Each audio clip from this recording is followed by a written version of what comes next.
Welcome everybody to the Casper Podcast. I'm your gracious, beautiful, blessed, beloved, and black host, the kid they call Casper. The KID in Casper stands for King of Development. I'm that menace with the melanin. Reject me as I am, as long as he is still relevant.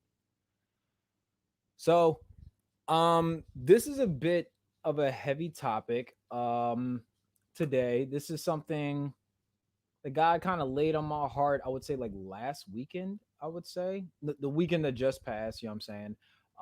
As far as trying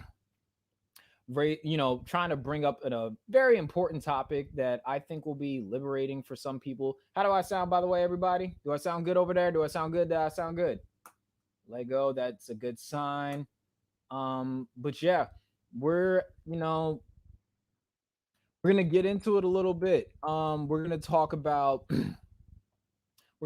performance-based love, application versus proclamation, servitude, and you can literally apply these to your platonic, your romantic, your employee to employer mindset. You can apply this everywhere. But before we dig into it, man, hopefully everybody's all settled in. I'm gonna drop the intro real quick. Every time I go in, every time I go in, every time I go in, I'm jealous.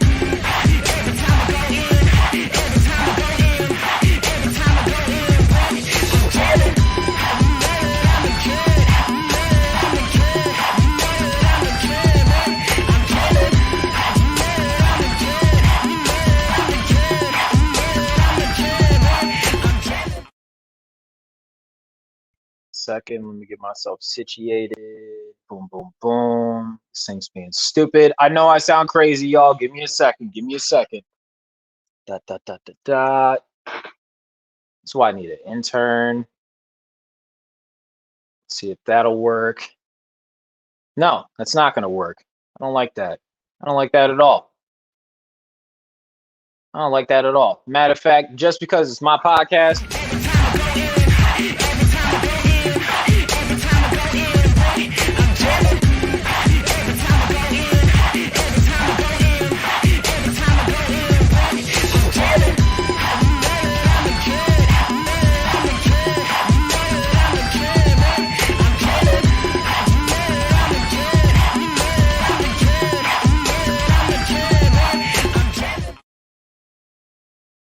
There we go. That sounds better. Hello. If this is your first time tuning in today, hello. I am Kid Casper, the kids that they call Casper. I'm a Christian raptivist. Yes, rapper / activist. I love Jesus, but I'm far from a pacifist. I do everything from activism, fashion. I rap, make beats. I own my own clothing apparel, ghostthreads.com. That's how we pay the bills and everything around here. Coming to you live from the up northeast, courtesy of the Tetelestai Incorporated Network. You know what I'm saying? An imprint that I'm working on with a couple of other brothers and sisters in the faith and everything like that.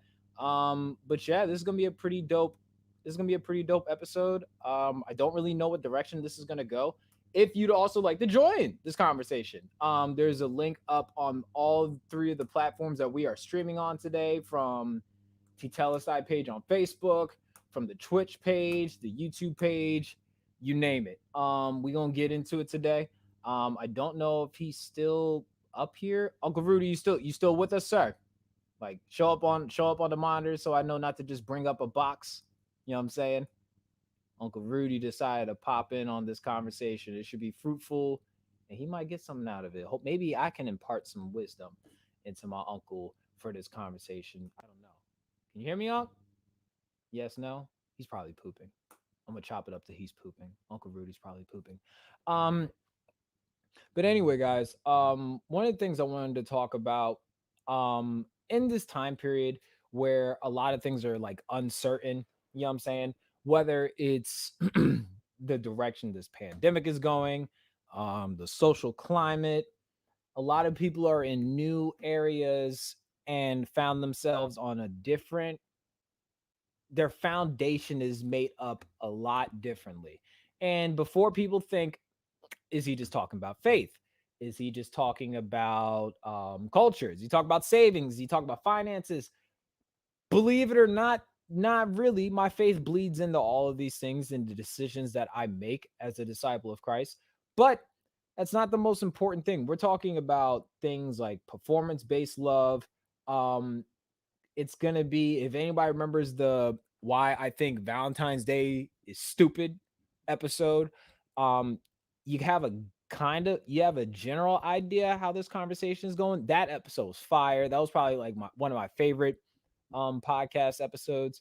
Um, but I wanted to take my time on this to really do a deep dive on why this is a dangerous box to not only put yourself in, but put others in. So yeah, if you guys like to join the conversation, the link will be up in the Patreon.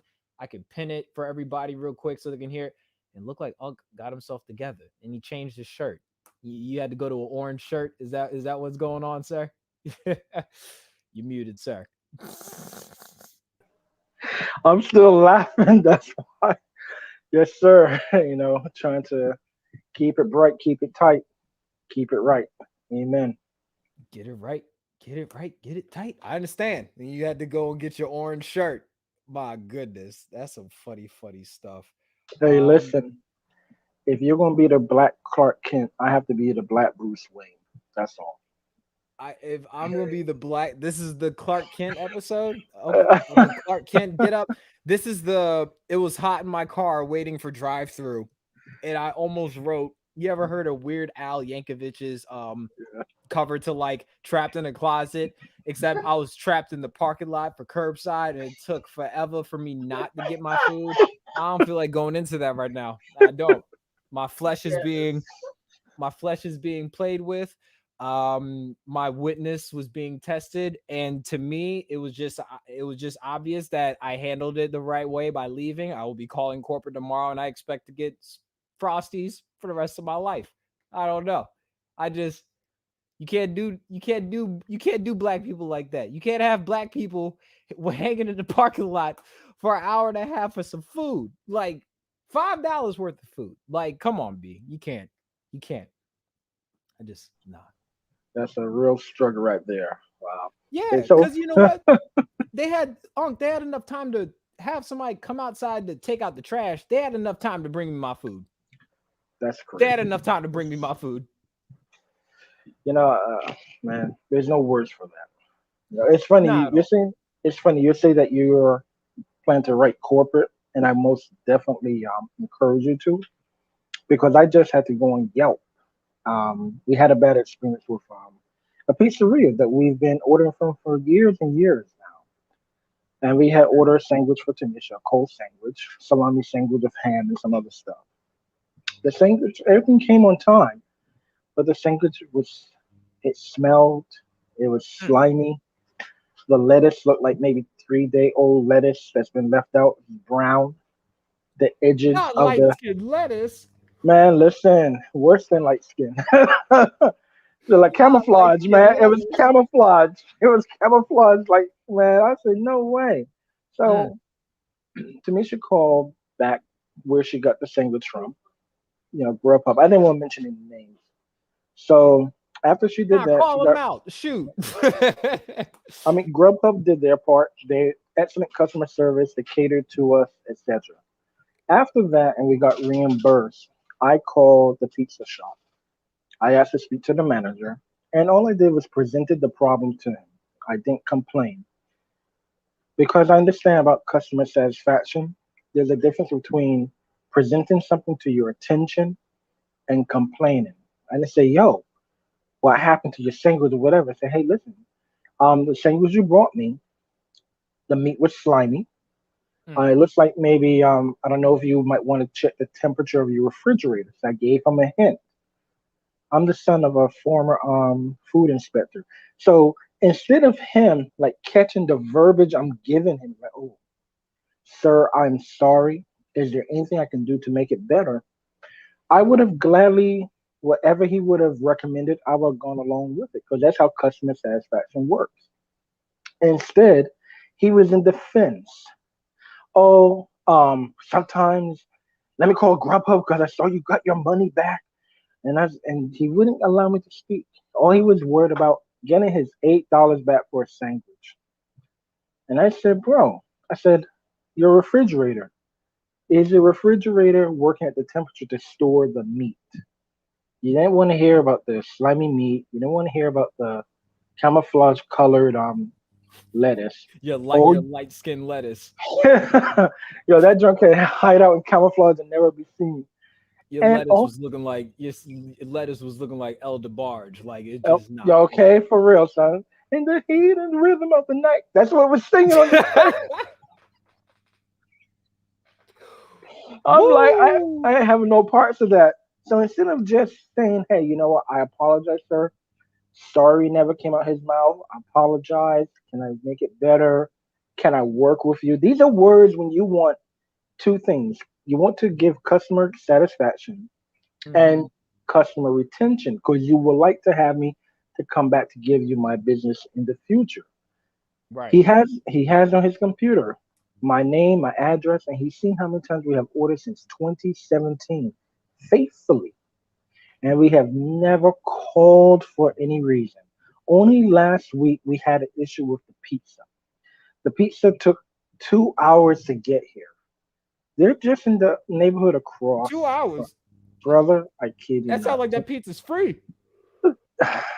Eventually it did become, but Yeah. to not offer an explanation of, hey, I apologize. It's been very busy. Graduation's happening. I should have given you an estimated time of arrival so you could have another option. That's all. That's all customer satisfaction is all about. But instead, he stood in defense, and I said, okay. And he said, oh, at first he had told me when I called him, oh, I'll have someone pick up the sandwich. So I set my timer for 20 minutes because I'm not going to keep a stale sandwich that smells in my house and then attract unwanted critters. Mm. Before the 20 minutes was up, I called him back. I said, hey, his name is John. I said, hey, listen, I was wondering, is anyone coming to pick up the sandwich?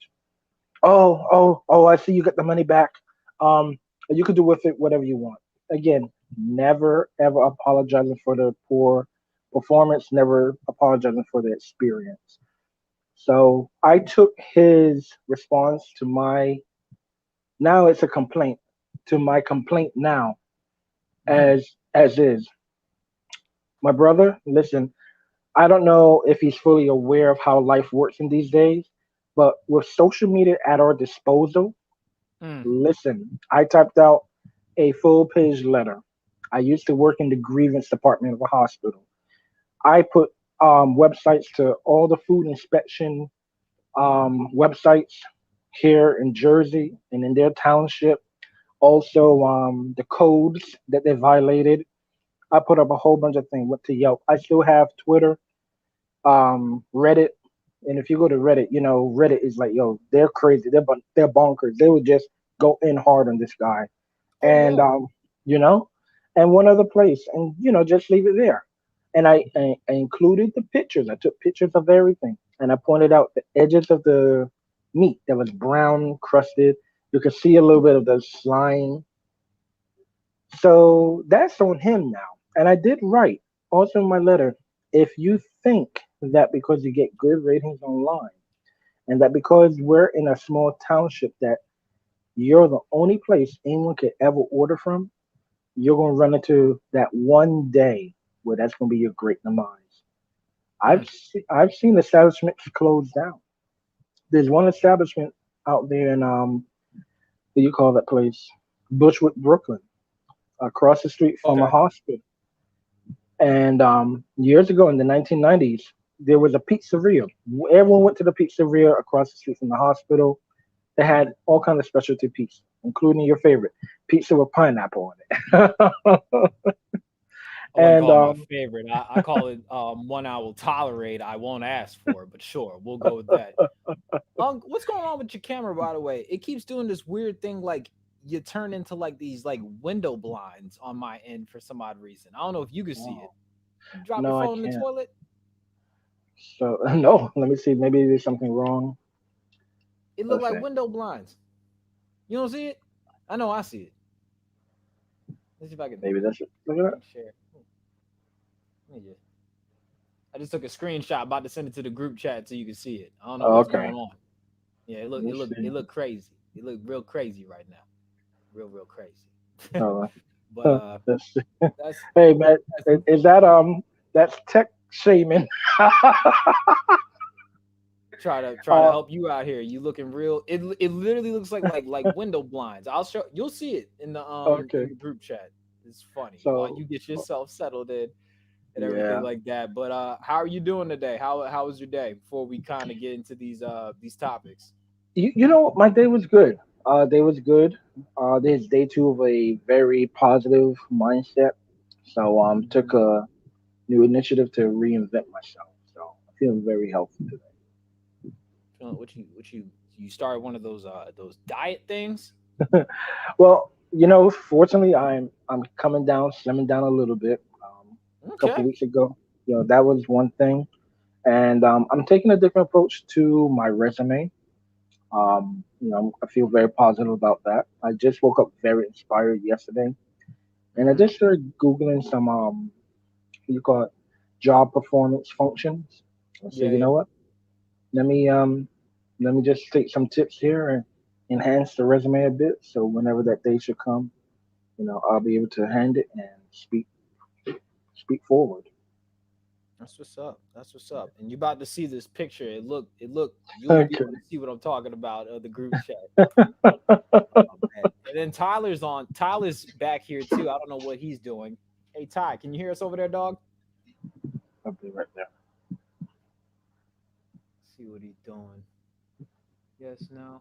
How do we sound, by the way, everybody that's watching? I know Maya's watching. I think Aunt Tamisha, well, she lives with you. I assume she's watching. Um, let's see. Yeah. Got a couple of people on Twitch. Whoever, I always got like a UK fan base in Twitch for some odd reason. What's going on, Ty? Can you hear us, dog? Yeah, yeah, my bad. I'm watching Dre, so trying to get things situated here. But yeah, you guys sound You know, great. Yeah, you know, King Dre's a lot. Welcome on the podcast, dog. He came on here one time and was singing us a song. You remember that? yeah. He just acting kind of crazy right now, so yeah. That's fine. He's a kid. I don't mind when kids act like kids. I have a problem when adults act like kids. You hear me? Ain't no wrong with, ain't nothing wrong with I'll that. jump on. I'll jump on camera right now. All right, cool. Because we asking everybody how their day going before we get into these topics. You know what I'm saying? See what the Lord deposits in all of us when we talk about this work. You know what I'm saying? So Mm. for sure. So I guess like a question I'll ask you before we get Tyler to tell us about his day. When you hear the term or like the phrase performance based love or just performance based, fill in this word here, what's the first thing that like comes to your mind, I guess? Oh, he frozen. He Elsa frozen. What is going on around here? Did I slip into Twilight Zone? He's frozen. I'm not frozen, am I? I hope not. Yeah, he froze. Ty, can you hear me? Yeah, I can hear. You. Okay, cool. It ain't me then. Hey man, I just because Uncle Rudy, like, look at the face. He look like he's like pushing out a poop. You see him? Yeah. I see him. Yeah, he's frozen. You ain't frozen. Okay, cool. I'm just making sure. He looked like he's got like that like that you move mountains, you cause walls to fall poop face. Like I Oh don't my know. god. It was just it was a little bit concerning. And I know he's probably listening in the background, like, what on earth is wrong with you, I'm Negro? coming right now to you, T. Huh? Oh man. Um, I can't hear you, Unc. Well, everybody get themselves situated. How's everybody else doing in the comment section? Let me know how you're doing today. Let us know where you are watching this from. I know I got Auntie Maya. Maya, if you want some of this work too, you welcome to get in on this. You and me were talking about this the last couple of days. Um, but yeah, let us know where y'all watching it from. I'm doing all right. Okay, black woman. That's cool. That's cool. You doing all right. All right. That's what's up. And we're just kind of settling in. I don't Aunt Tamisha was up here for a second. I don't know where she is now. She's probably, I don't know. Is everybody pooping? I assume everybody's pooping. Pooping's good. Pooping is good for you. It's good. You feed your toilet. You know what I'm saying? Just wipe with baby wipes afterwards. I heard that's important so nobody gets a rash. Preferably watching from North Kakalaka. Alrighty. That's what's up. That's what's up. I'm trying a little bit. I don't know if you noticed, Maya. I'm trying out a couple of different like brands and stuff as far as like how I want this to be presented. What was wrong with that? What was wrong with what I said? Pooping's good for you. It's when it stays up in you is when it's a problem. That's how you get what's that joint called? Is it like colon? It is your colon, I believe. When you just backed up with poop. It's not good. And that's why when people say you're foolish, that's really not a good thing. You know what I'm saying? Like, but enough poop talk. Enough poop talking. I'll try to get into this. I noticed that I like the difference in cut. Yeah, it's a little. I'm just trying out a couple of different things. Trying to switch it up a little bit. Like, I don't know. It adds a little bit more personality to it. Adds a little bit more pop to it. So that's what we're doing today. Why? Because this is the Kid Casper podcast, and I is Kid Casper. So we gonna do it like that. You heard me? So. And you know what, Ty? I might just have you tell us about your day now, since Uncle Rudy's trying to get himself situated. How's your day going? Or how has your day gone? How you doing and everything like that? Yeah, so my day's been okay. If I'm being honest, like today hasn't been the best day for me. But I was I know you put the word out if you want to jump on the podcast, you know what I mean, the link's up. And at first I was like, do I want to go on? And then I felt like God was just telling me there's something he wants to use all of us to speak. So I feel like he kind of led me, forget about your feelings, jump on that podcast, talk to the people. So, yeah. Yeah, I'm similar. I mean, you know what's going on. I'm not talking about it publicly, but like, yeah, you know a little bit what's going on in my world. I today I'm just like bleh. I feel bleh, you know what I'm saying? So but we'll see how it goes. You gonna turn your camera on, King, so I don't look like I'm like talking to myself? Like, I see like how big my head is and I can't zoom out any. There we go. Thank you. I feel a little bit better about myself. Appreciate it. My goodness. Where's my beautiful nephew at? What's he doing over there? You're right here. What's up, King Dre? Hey, how you doing, dog?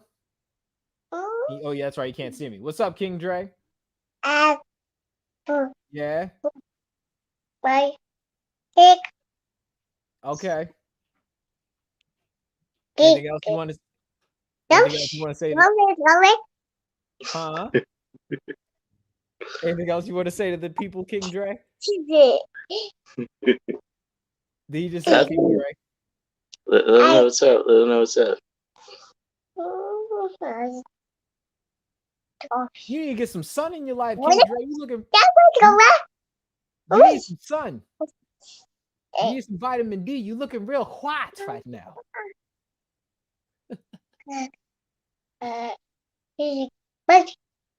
Right. I felt that. Little man speaking tongues. Alrighty then. Ready to get into this time? Yeah, that's it. That's some funny stuff, man. Oh man, kids will just make you forget about how awful your day is going sometimes. So I needed that. But yeah, bro. So first thing I want to do, and you know me, man, I always freestyle these. So I guess like the first question I want to ask is, when you hear the phrase performance-based love or performance-based ...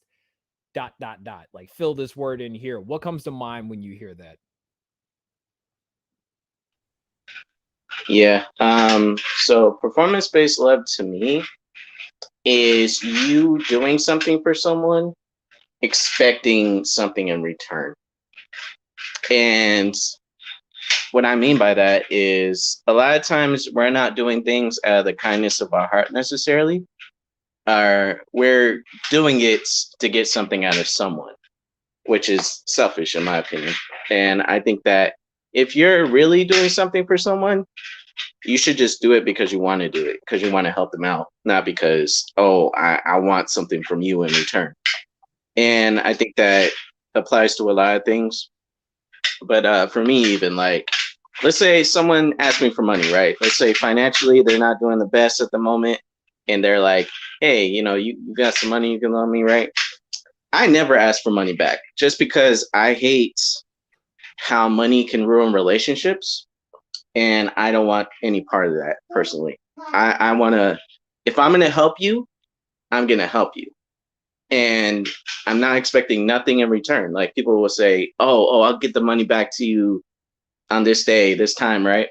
And I'm like, what you talking about? No, I gave that to you because I want to help you out, not because I want money back, So it's like when you're doing something just to get a return from someone, to me, you're not really doing it out of the kindness of your heart, right?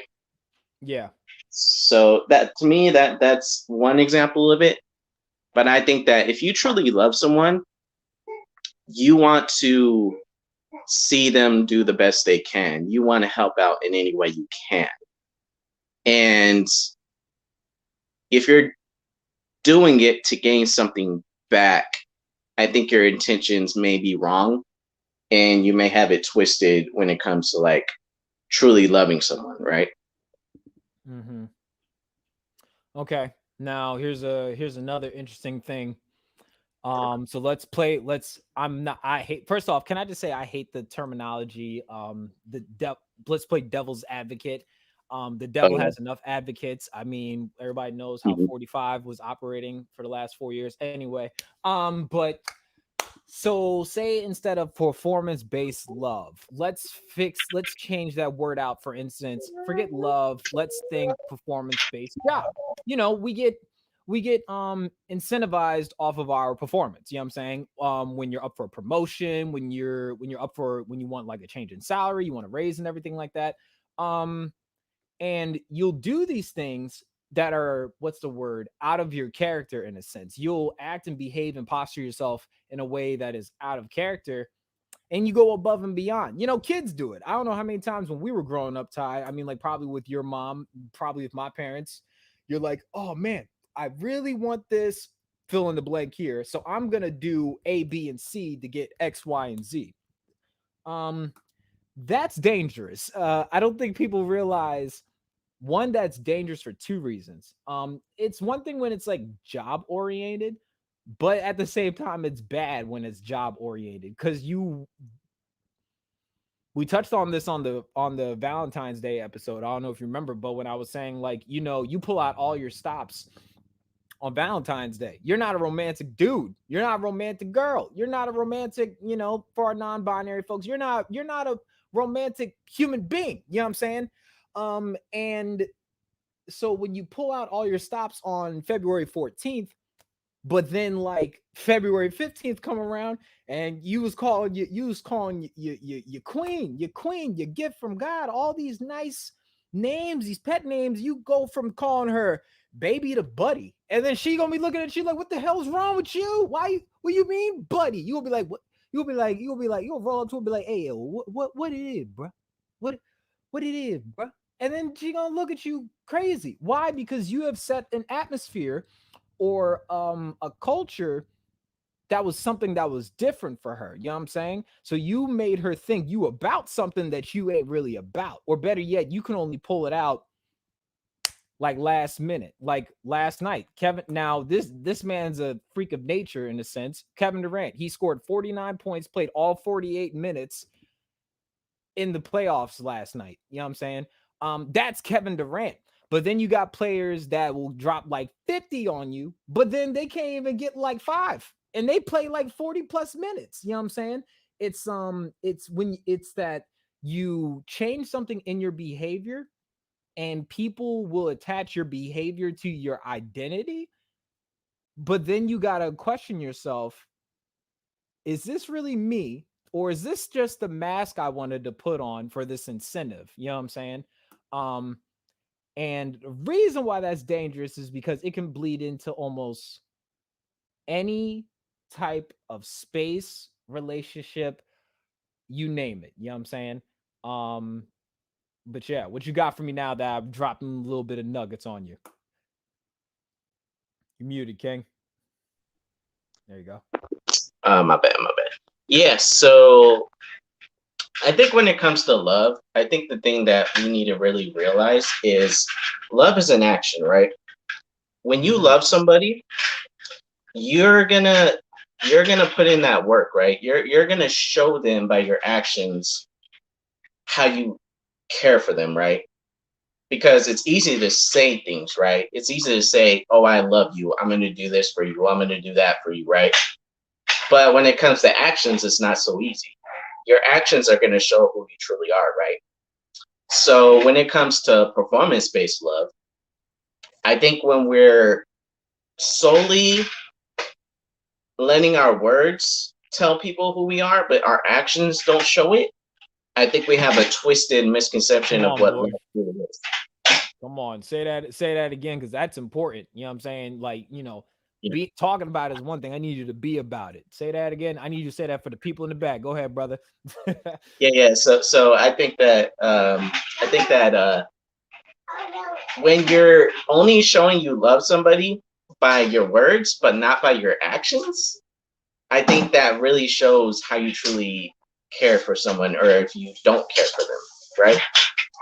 So I think that when it comes to love, our actions need to show it more than our words. And I think that's where a lot of people have it twisted, right? They'll say, "I love you, I love you, I love you," until it comes down to a certain situation or whatever, and then they're ghosts. They're gone, right? And it's like, okay, you're kind of showing me this whole time you were only about your words, you weren't about your actions. So I think that is important when it comes to people is nowadays for me, people can say I love you all day. And I'm like, okay, cool. But what are your actions gonna show, right? So I think that we in a lot of ways, yes, words are important, and if we say things, we should truly mean it. But just don't take everyone by their words. Like let them prove themselves by their actions. So the funny thing that you said something, and I know Key's watching this evening, so this might pull on some strings. And like I said, this is one of those subjects that everybody can participate in because it literally bleeds into everyday life. So let's say performance based activism, for instance, where it's a trend, you know what I'm saying? It's, oh, look, I care about my fellow human beings. I care about the rest of people that inhabit the earth when everybody's watching. You know what I'm saying? It's when you're passionate about it if there's a certain what's the word I want to use? Um you're passionate about it if the perception of you comes with X, Y, and Z, or you seek approval from X, Y, and Z. But then some people just may not be about it. You know what I'm saying? Like me and Key were talking about it. We were discussing the term woke. You know what I'm saying? Like a lot of people love using that term woke, but then when they sleep at at the steering wheel, you know what I'm saying? They like, no, I'm still woke. It's like, no, you're woke to a certain standard. You are exceptional in a certain standard, but not to the fullest degree. Just like what you just said, you could say you love somebody all day, but are you showing it? You know what I'm saying? Are you willing to are you willing to unlearn and contradict your own biases that really would help you grow as a person? You know what I'm saying? But yeah, I think me personally, performance based activism is something that's like really, really big right now. Like I said, you can fill in this word with like anything. Like think about it. Throw a word up. Just Throw a word up. Um, Grateful. Grateful. Yep. Performance-based gratefulness. Okay. You think about it. You're very appreciative. You're very, and this is where like performance-based love comes in again. You could be very demonstrative in your appreciation of somebody, because maybe you just got something out of them. Like, oh man, they just sent me some money. They just agreed to buy me a PS5. I want to be that person's best friend. Anyway, but you can literally take it in a sense where you can be hurting the other person, and you could be hurting yourself. Because the other person may not know that it's not genuine, you know what I'm saying? And then you're robbing yourself, because you're robbing yourself of a charitable feeling, a sensational feeling that is organic. And if it's really, really real, I mean, heck, it'll help you grow better as a person.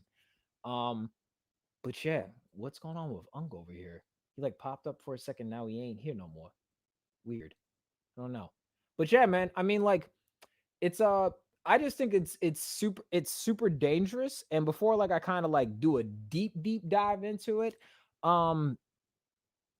give me, if whatever you feel like sharing, but like give an example of like where performance based ... was in your life, and once you realize it to be performance based ... how detrimental it was to you, if that makes sense, if you have an occasion that you could think of.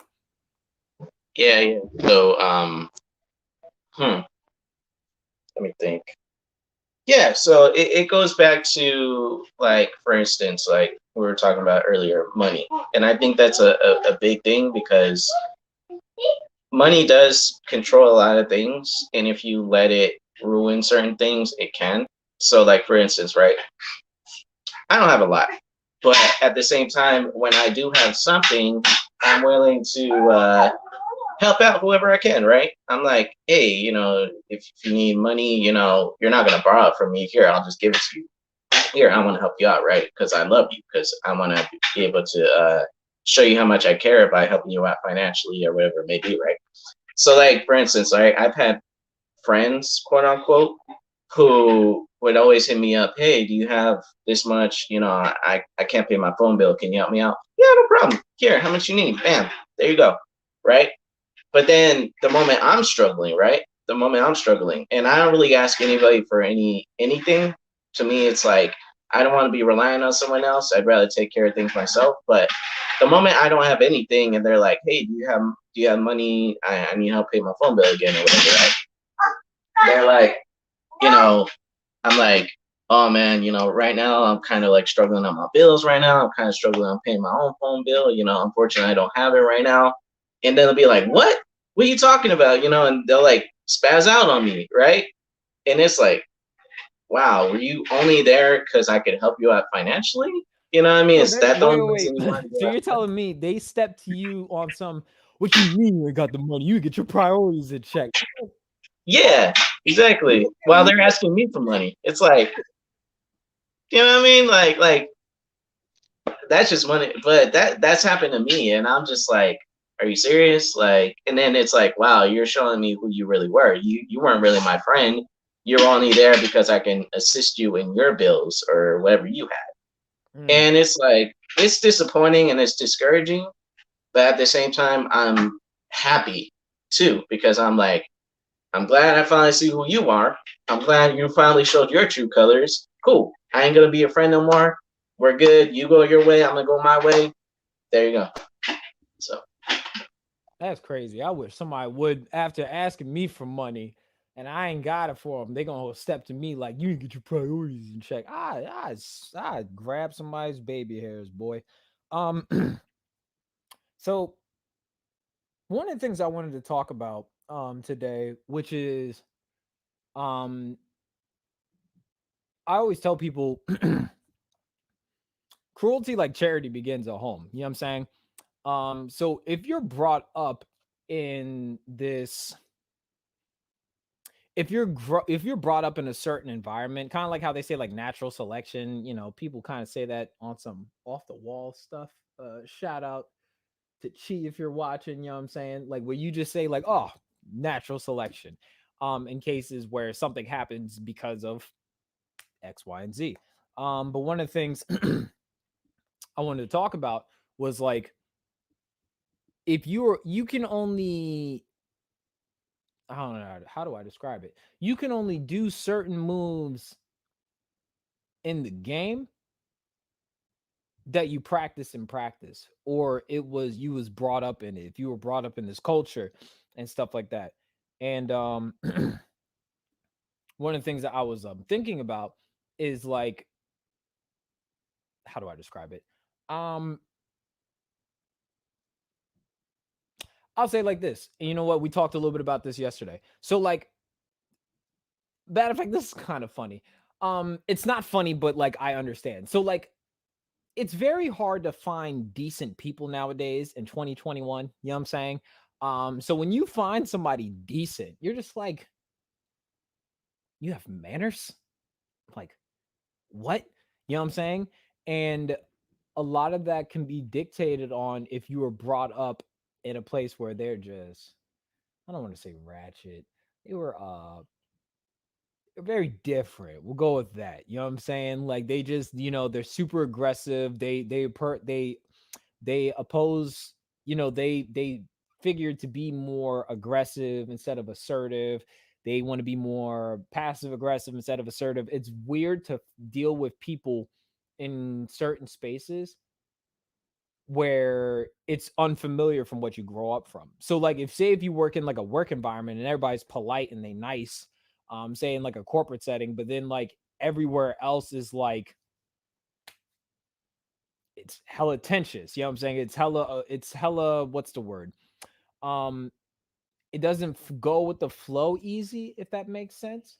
But yeah, cruelty like charity begins at home. So like a lot of these, what I wanted to talk about today and like what God's kind of showing me is like, how do you combat that? Does that make sense?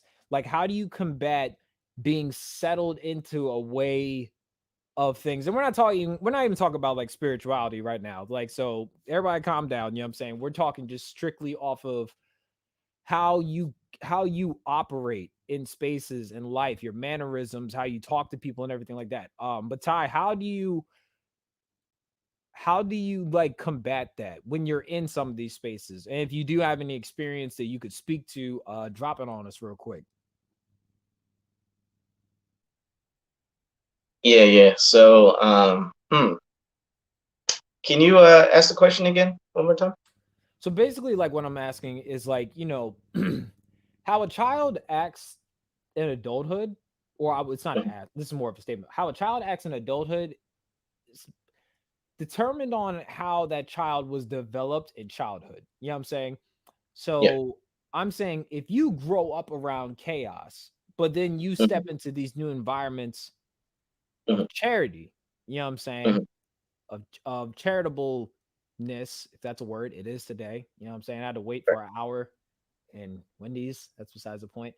But yeah, how do you combat getting in these two different spaces where the environment is like vastly different? I don't know if you could speak to that at all. Yeah. So I think for one, I found from my experience, therapy is a good thing. So going to therapy can help you to get past a lot of issues that you may have had since childhood. Like for me, for instance, right? I'll just say for me as a child, I was very insecure about a lot of things about myself. And growing up through elementary, middle school, high school, I was very insecure. So for me, I carried that insecurity with me my whole life. But when I went through in the kind of therapy I personally did wasn't like one-on-one therapy, it was more like family therapy. But even through doing family therapy, I was able to unlock a lot of things within myself that I didn't even know were there, and kind of like tackle those issues and to get past it in a sense. And not to say that I got past it completely because I'm still dealing with some stuff. Um, I was still able to get past some issues. So I would say, like, for anyone watching that may be dealing with trouble letting go of some stuff or whatever it may be, therapy is a great thing. So I would say therapy is awesome. Being able to talk about your emotions, being able to express your emotions, I think helps a lot with growth. And I think even letting go of some people, right? So as we continue to grow, we're going to get to different stages in our lives. We're going to get to different places of maturity in our life.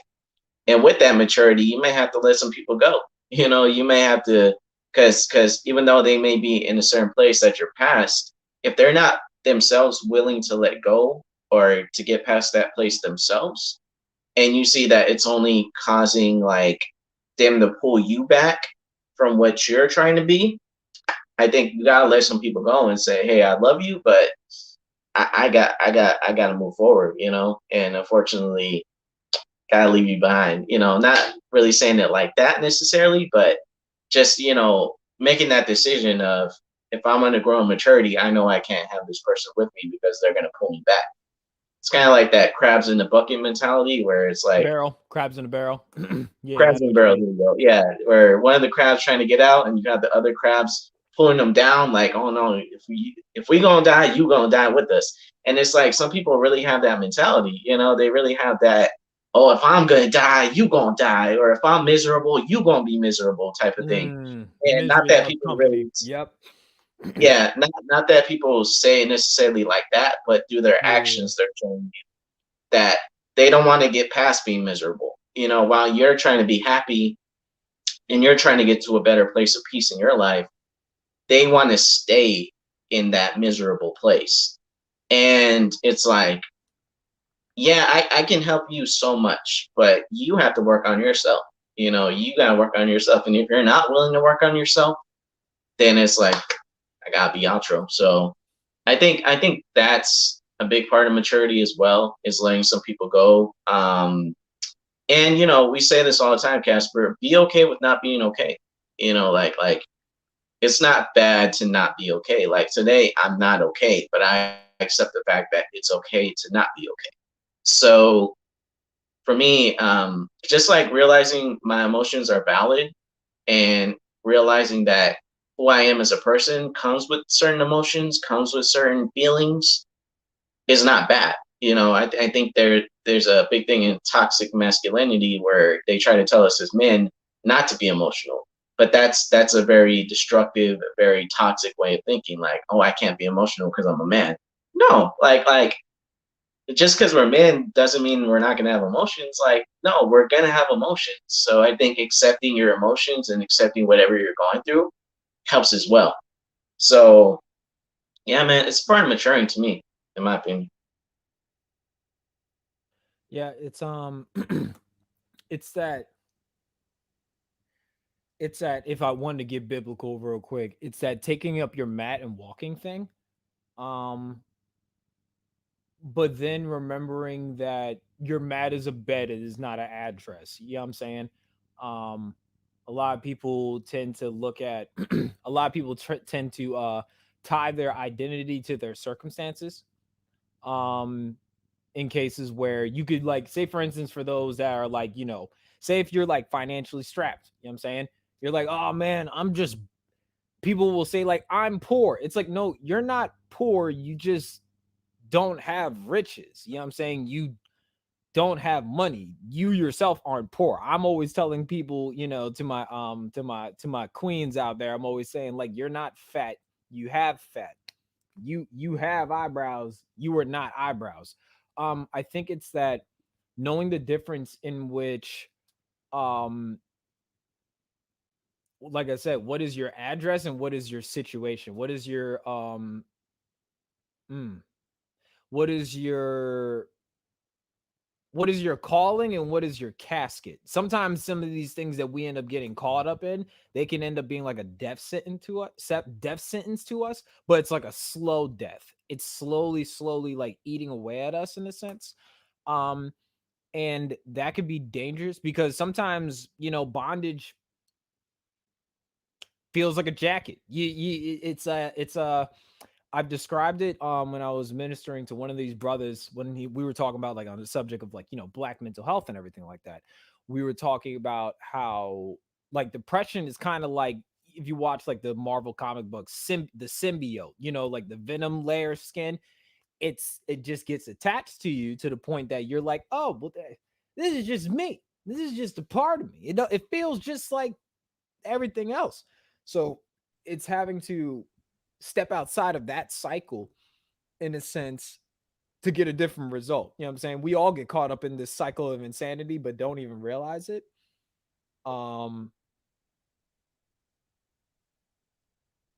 But then it's also like it's trying to I think like what the scariest part about it, and you know, I'm just only going to speak for myself in certain situations. It's that breaking the cycle, but then realizing you have to start over in a sense. You know what I'm saying? I don't know if that makes sense or resonates to you at all. No, it does make sense. And you know what? I think that's super important for people to realize is that your circumstances don't make you who you are.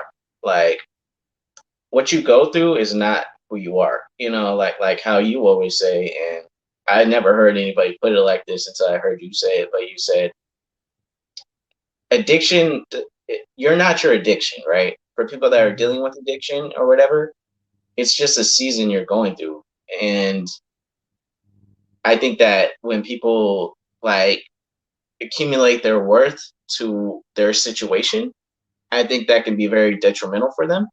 And I think people need to like realize that, hey, even though I may be addicted to this right now, whether it be drugs, alcohol, pornography, whatever it is that people may get addicted to, that's not who you are. You are not alcoholism. You are not alcohol. You are not drug addiction.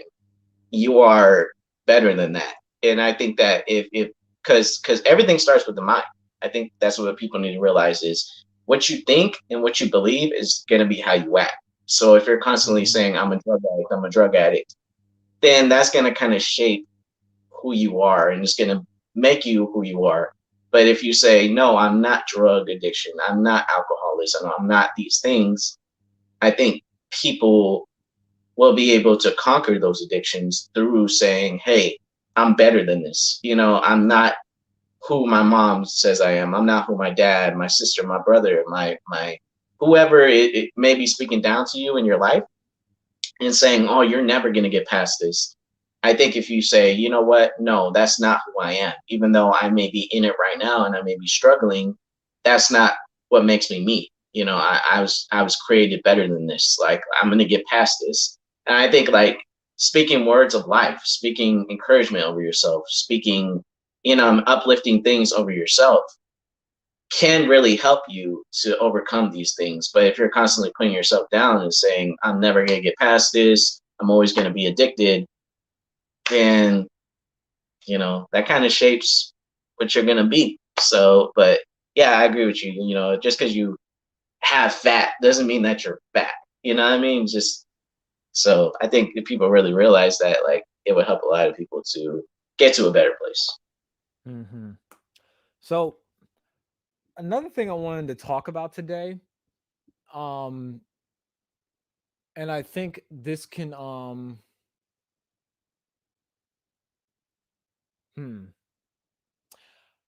it's that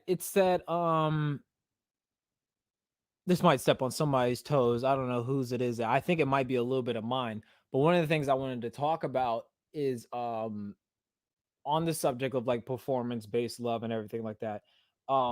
Proclamation without application is procrastination. What does that mean to you, sir? Wait, say that again. Say that one more I time. said proclamation without application is procrastination. Yeah.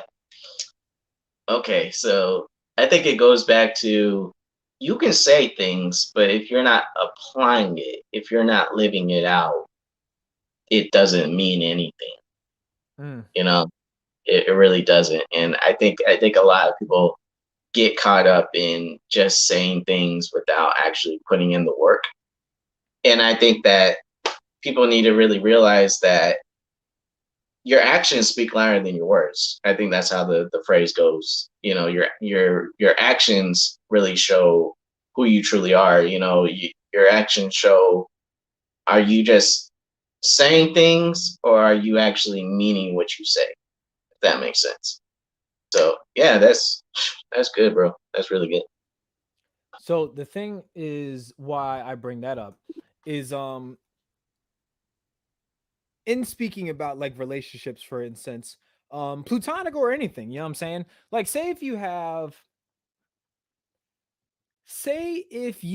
like a friend, you know what I'm saying? And this isn't one of the, and this is just random. Once again, I don't want anybody to be like, oh, I have this friend, and you're really talking about yourself.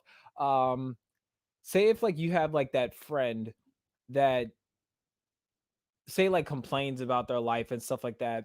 They say they're gonna do this, that, and the third. Um, and then they're going to do these things, but yet they don't do it.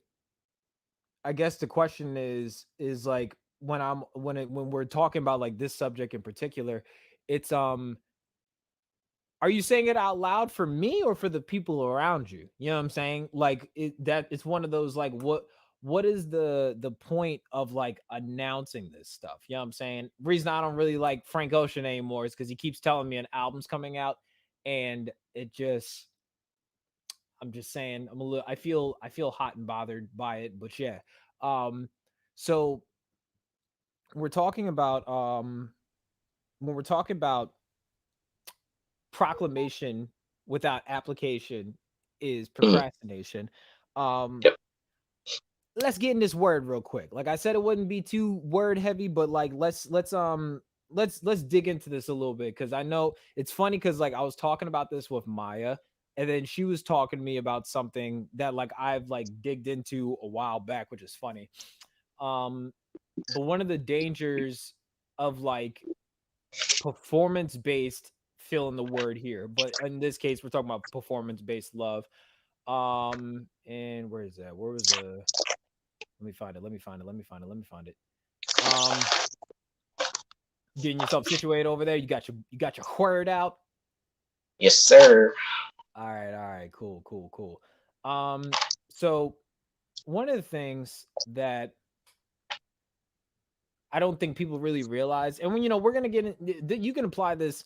I'm also bringing this up because everybody knows, at least I hope they know, not because of my words, but my actions, that I'm a disciple of Christ, and I apply these things to pretty much every aspect of my life, if not all of Right. them.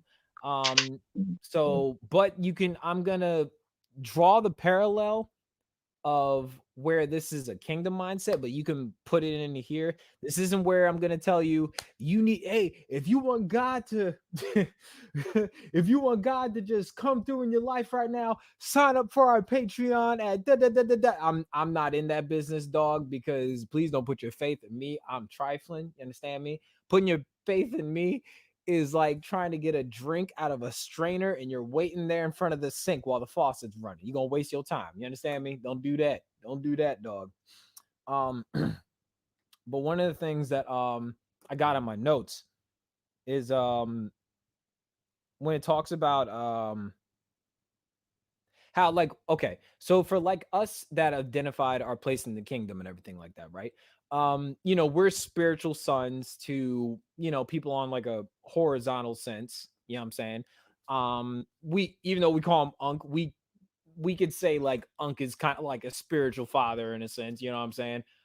He's probably him and Aunt Tamisha are probably crying right now. Let me stop and make it not ruin their makeup.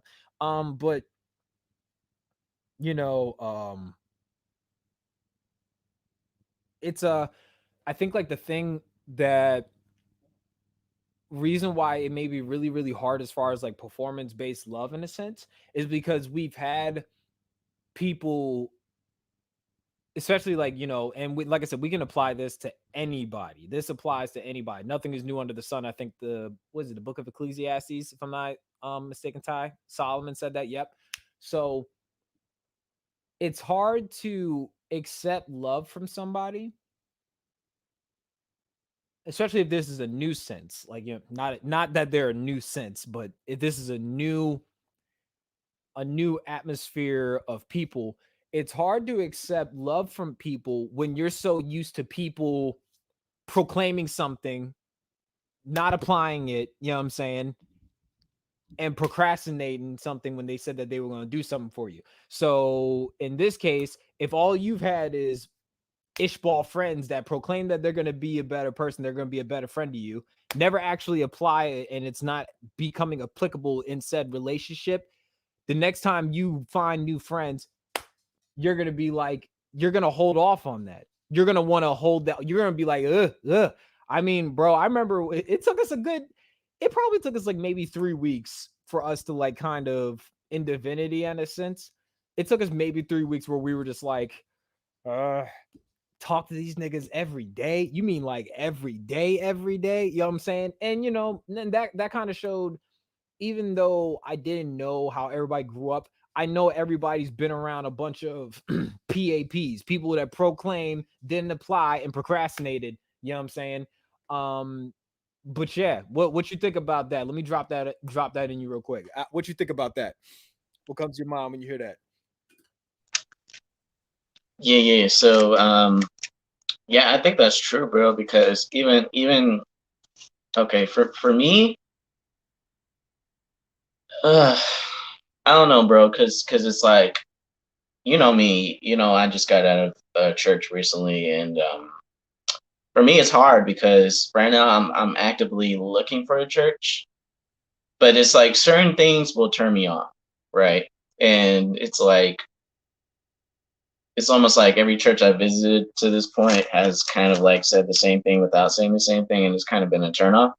So it's like for me, even Christians in general, like people that say they're Christians, a majority of them I know, I hear what they say, and I'm just like, ugh, it's hard, bro. It's hard, like it's really hard. But It's almost yeah, like I that. think that, It's almost like that. You're like waiting for them to mess up. You're like, oh, this is where they let me down. This is where they F up right here. You know what I'm saying? Yeah. Like, how right, does that yeah, make you feel? How does that make you feel right. like when you like go into almost every relationship like that? Like, how does that make you feel?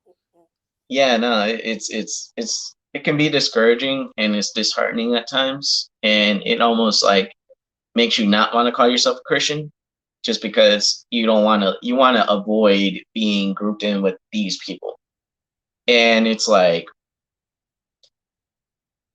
even though I still call myself a Christian, I have to explain myself a lot because I don't want people to get it twisted and group me in with those people.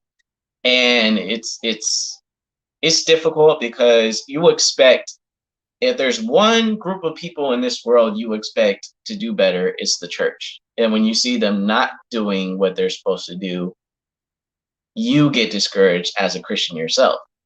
But yeah, I wouldn't say it's necessarily I'm waiting for them to mess up. It's almost like I when they mess up, it's a big letdown because it's like, as the church, we're supposed to be the leaders in this world. We're supposed to be the examples of love, of compassion, of generosity, of like, all these things that the word of God tells us, like the Bible tells us, like we're supposed to be the number one examples of these things.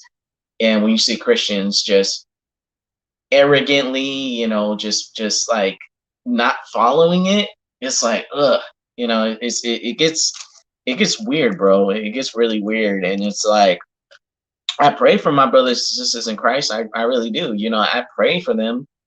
But at the same time, it's like, it just gets really, really like disheartening, and I feel like in a lot of ways, divinity, you guys have like really restored my faith in the church, if that makes sense, because we are the church. You're the church, I'm the church, everyone involved in divinity, we are the church.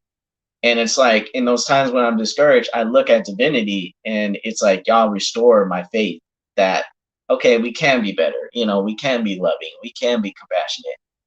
And I just, if it feels that way to me and you, bro, because I know you feel the same way, if it feels the same way to me and you, imagine how it feels to the world. And that's like the biggest thing is like, ugh, imagine what the world is thinking, man. Those who don't even know Christ, imagine what they're thinking.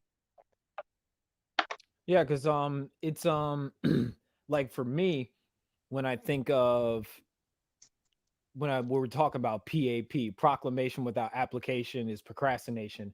I think of how, like, because of it's really funny. Like, we describe this in therapy. We describe these as like trauma based allergic reactions. Like, that's what PTSD is. It's basically like an allergic reaction. To think that you were even getting like a whiff of like what you've been around where that shook you up, you're like, oh no, like I can't rock with that, dog. And like for me, it's it's been really weird because for me it's like, it's funny, I'm over here looking at my dog. Um but for me it's like, it's hard for me to settle in, if that makes sense. And when I say settle in, like, I'm always like having my things packed. Does that make sense? Like, I always got stuff in my life where I'm like, don't unpack too much because then you might have to go at some point. Like, I'm always ready to go. You know what I'm saying? Like, I got my bag. I got my bag. I didn't, when a bag, you can replace bag with emotional baggage. I got my personality and my mannerisms. I didn't want them to get all that. You can put these like sense of walls up around people, but then what ends up happening is people don't fit your standard. This is where performance based love is dangerous. You know what I'm saying? People don't meet your standard. You know what I'm saying? You aren't willing to apply yourself into their life. And then you may be procrastinating healing that God may be giving you. You know what I'm saying? So you could see, when I say you could find this anywhere, it was just like, I was like, ew, God, stop stepping on my toes. Um, let me go back to my notes real quick. This is something else that I pulled out of it. Mm,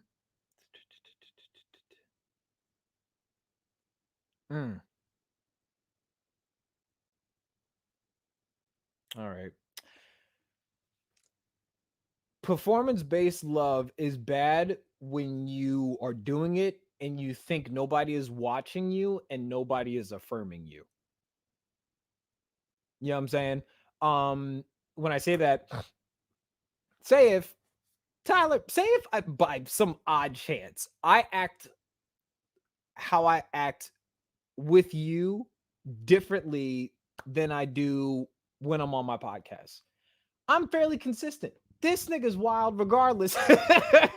Regardless if we're on the podcast, regardless if we're just on the Zoom, you know what I'm saying? But I say that because like some of us, like, it can go in two different ways. Like, some of us can want to get something out of people, and trying to get somebody to like them. Okay, you're trying to get somebody to like you, not even on a romantic sense, but like just on a platonic sense. Oh, I want to be friends with those people.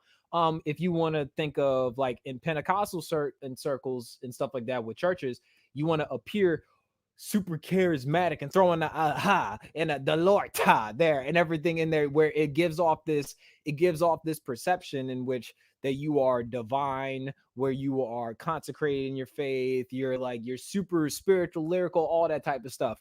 But when we're just talking about like on a platonic sense with people, you'll try to pick up some interest in stuff that they might be interested in. Say if you're listening to music that you don't normally listen to, but you want to be cool with these folks, so you start listening to it. Um, you start falling into PAP. You know what I'm saying? Because now what you end up doing is you're proclaiming something that you're not, you're applying something to your life that you're not, but then you're procrastinating these people from getting to know the real you. You know what I'm saying? When I say this falls everywhere you think of in life, PAP can apply to anything. You know what I'm saying? If everybody's feeling what I'm saying, type in PAP in the chat. If you understand what I'm saying. But think about that real quick, Ty. It's this is why, like, I tell people, like, why my handle is Mr. Lead with Love, because I don't got time for that. I don't wait until you're deemed good to love you. Does that make sense? That's why, like, I have, I got a couple of group chats. I got one for my divinity brothers and sisters, and then I got the sister group chat where I pretty much just listen to how awful men are, because we suck. You know what I'm saying? Like, Yeah. but I say that though is because I never want anybody to think that they have to proclaim something that they're not, have to apply it to their life, and it doesn't really fit in that season in their life. And then they end up procrastinating me get to know and love the real them because they're wearing a mask. What you got for me? How's that hitting you right now? Yeah, no, that's completely true. And dang, a lot of things came to mind when you were saying what you were saying. But yeah, absolutely. Like for me, I've never been scared or ashamed, or I've never held back from letting people know I'm a Christian, right? Even though there's a lot of stigma that comes with that, and people can have whatever thoughts they have, like, oh, you're a Christian, that means you must be homophobic, or that means you must be whatever, right? And it's like, no, I'm not. But, I want to get to know you. I'm going to love you regardless of if you're a Christian or not. And, I tell people all the time, I have friends from all walks of life. I have friends that don't believe in God. I have friends who are Buddhist. I have friends who are Mormon, Catholic, Jehovah's Witness. Like, I have friends from all walks of life. And I love having conversations and, getting to, show them who I am and where my faith is and why I believe what I believe. Like, I love showing them that, it's a great opportunity. And it's like, for me, I tell people because it gets weird. Like, I remember when I first became a Christian and I started walking in my faith with Jesus. All my friends I had known before that found out I was a Christian, they're like, "Oh, that means we can't cuss in front of you anymore." And I was like, "What are you talking about? Like, no, be who you are. Like I'm not gonna like put Man, you down." you hear how my people are that I met through just outside of you guys in the internet world. Yeah, I'm like, they're like, I've had people checking me. They're like, hey, somebody, what's funny, Ty, which is so funny. This is why performance-based love is so dangerous, because people know me for who I am, and then they see the yeah, people I have on screen. They mm, they start holding them to the standard I hold myself to, mm, and think yeah, that's a good enough reason to start judging them. You know what I'm right, saying?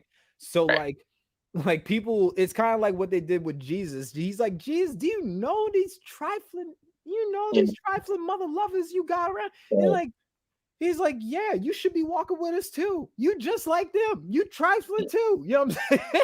but but exactly. I but I say that though is because like I feel like it's all about like the atmosphere that you make when it comes to like people in your life. Like, you Hmm. want them to feel comfortable in their own skin, because Right. they don't want to put your skin on. They shouldn't have to put your skin on. You know what I'm saying? I'm not talking Oh about no. Yeah. on a hue sense, it's half past dark on skin o'clock over here. You know what I'm saying? But I'm talking like when we're just talking about like your identity in itself, you don't want people to feel like if they show you the wrong side of them, Hmm. then things are gonna go wrong with you. But continue your point, Yeah. brother. You was cooking. Go ahead. Go ahead. Yeah, no, it's true. And it's like, I think that's where we have to make the distinction between religion and relationship, right? Because religion will tell you, don't do this, don't do that, do this, do that. Like, and I think that's where a lot of the problems come when it comes to Christians and, the world in a sense. That's, kind of how we say everyone else outside of Christian, the world. That's what we say. But I think that's the thing is, I think a lot of Christians have set a bad example of, if you're going to be my friend, you have to conform to what I believe and you have to act the way I want you to act. And it's like, but that's not God. That's not the Bible. That's not Jesus. Like you said, Jesus came and he sat down with the same people the religious folks said you shouldn't be around.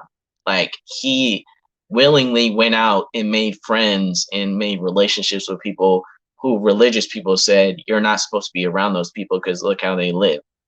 And it's like, if Jesus ever called out anybody, it was the religious folks, right? So it's like, for me, I never want to be the person that people feel like they have to walk on eggshells around, or feel like, oh, if I slip up and say a cuss word, he's not gonna want to be my friend no more. And it's like I could care less what comes out your mouth. You know what I mean? Like I want to love on you. I think that Christians, we need to realize that we haven't been walking with Jesus our whole life. At one time, we were out there being trifling, living a wild lifestyle. We were out there doing what we do, but Jesus changed us. So it's like, even though I never go around and try to shove my beliefs down people's throats or say you have to be a Christian if I'm going to have a relationship with you, I never want to do that. But at the same time, that's what our hope is, that, hey, we can set the best example we can so people can see that Jesus is someone that, we all need. But at the same time, it's not about shoving that down someone's throat or making them conform. It's about setting the example and showing them what being a Christian really is. What is true Christianity? Who is Jesus really? And I think that that's our job here is to really show that to people.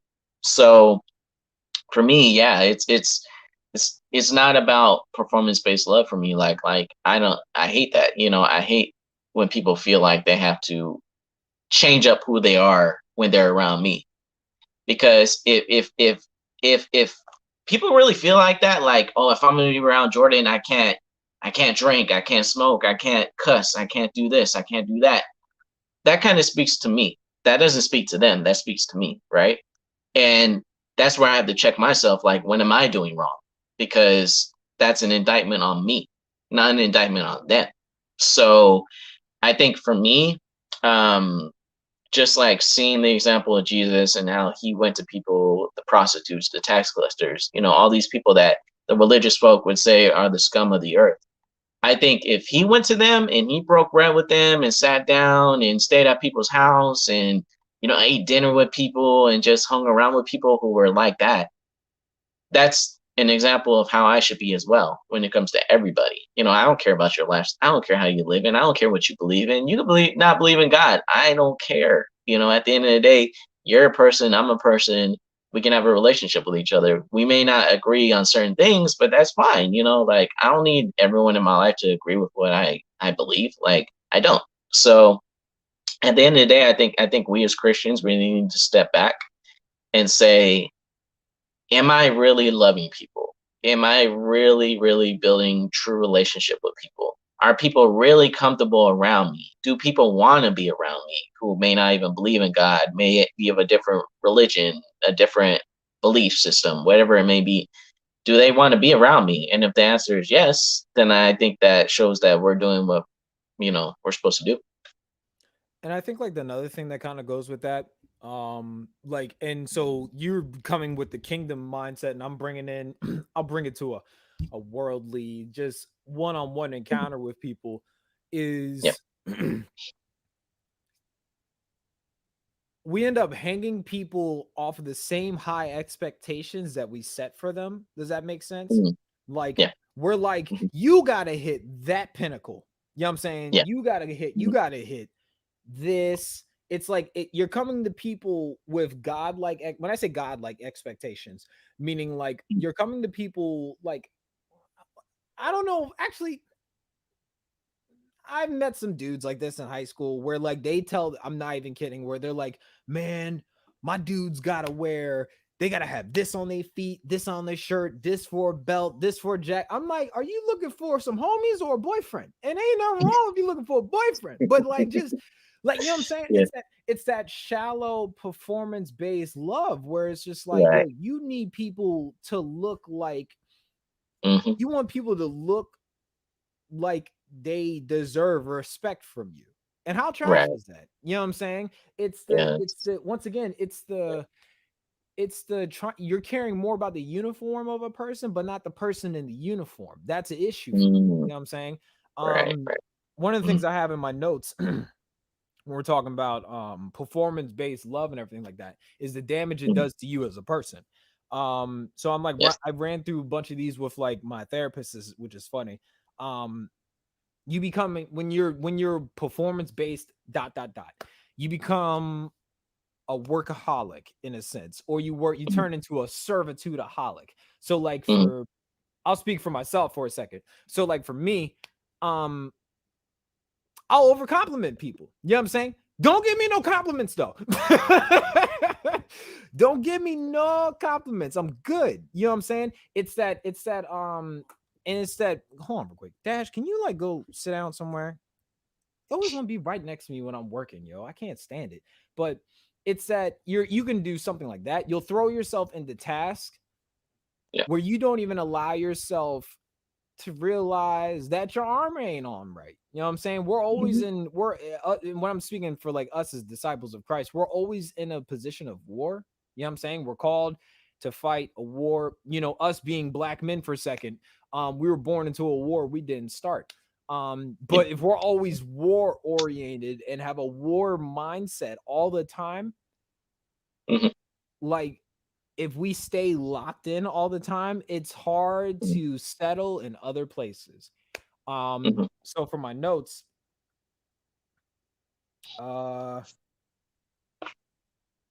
you're never satisfied with anything. I mean, literally anything.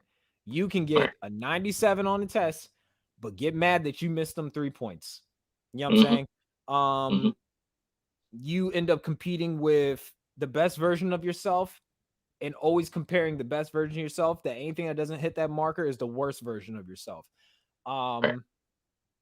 Always feel the need to be the elder in the room. Well, I'm not even talking about like just like adult. You always feel the need to like step into a role of leadership. I'm actually the opposite when it comes to that. People will acknowledge me as the leader in some cases, and I'm like, don't depend on me. You know what I'm saying? I'm not one to be dependent on. But that's another coin to like the performance-based love, though, is because you think you have to earn things from people. You're like, oh no, I haven't given you a reason to put your faith in me. I haven't given you a reason to trust me yet. You have to see what I do first. And then you can decide. You know what I'm saying? You have to see what I came from. And then you can decide. You gotta see my nasty side. When I say my nasty side, that I call it your good, bad, ugly, and indifferent side, where you got crust in your eyes, you got the hole in your sock, you got the dry drill inside your mouth, your makeup is on E, your breath is on E, like your teeth need maintenance, all that. You know what I'm saying? But I say that though because sometimes performance-based love can become far-sighted and nearsighted love. So when I say that, like for instance, I'm far-sighted, I don't let people get too close to me. You know what I'm saying? Because then they might be able to. I'm far-sighted, but some people that are nearsighted, meaning they could see a lot better once up close. I don't want people getting too close to me. I'm very. A lot of that is because of the life I live. You know, this is dangerous work. You know what I'm saying? When I end up showing up in a newspaper or doing an interview with somebody or something's a hot take and you know what I'm saying? I mean, like I told you what happened last summer and everything like that. But I have to be on guard all the time. So I don't let nobody get close. I don't even give anybody the chance to see that my armor ain't on all the way. You know what I'm saying? But if I stay busy, you'll never have to know that. So let me go back to my notes real quick.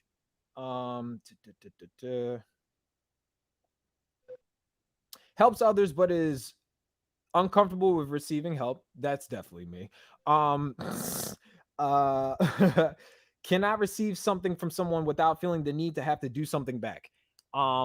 Even times, and like I'm speaking for myself. I'm just speaking for myself. There are times where y'all could literally be saying, "Oh, that was an awesome stream," or "That was a nice song," or "This is dope." And I'm like, but you though. You know what I'm saying? It's that don't focus on me. Once again, it's almost deflective in a sense. Does that make sense? It's deflective because you don't want people to even. It's weird. I heard somebody say like this one time. It's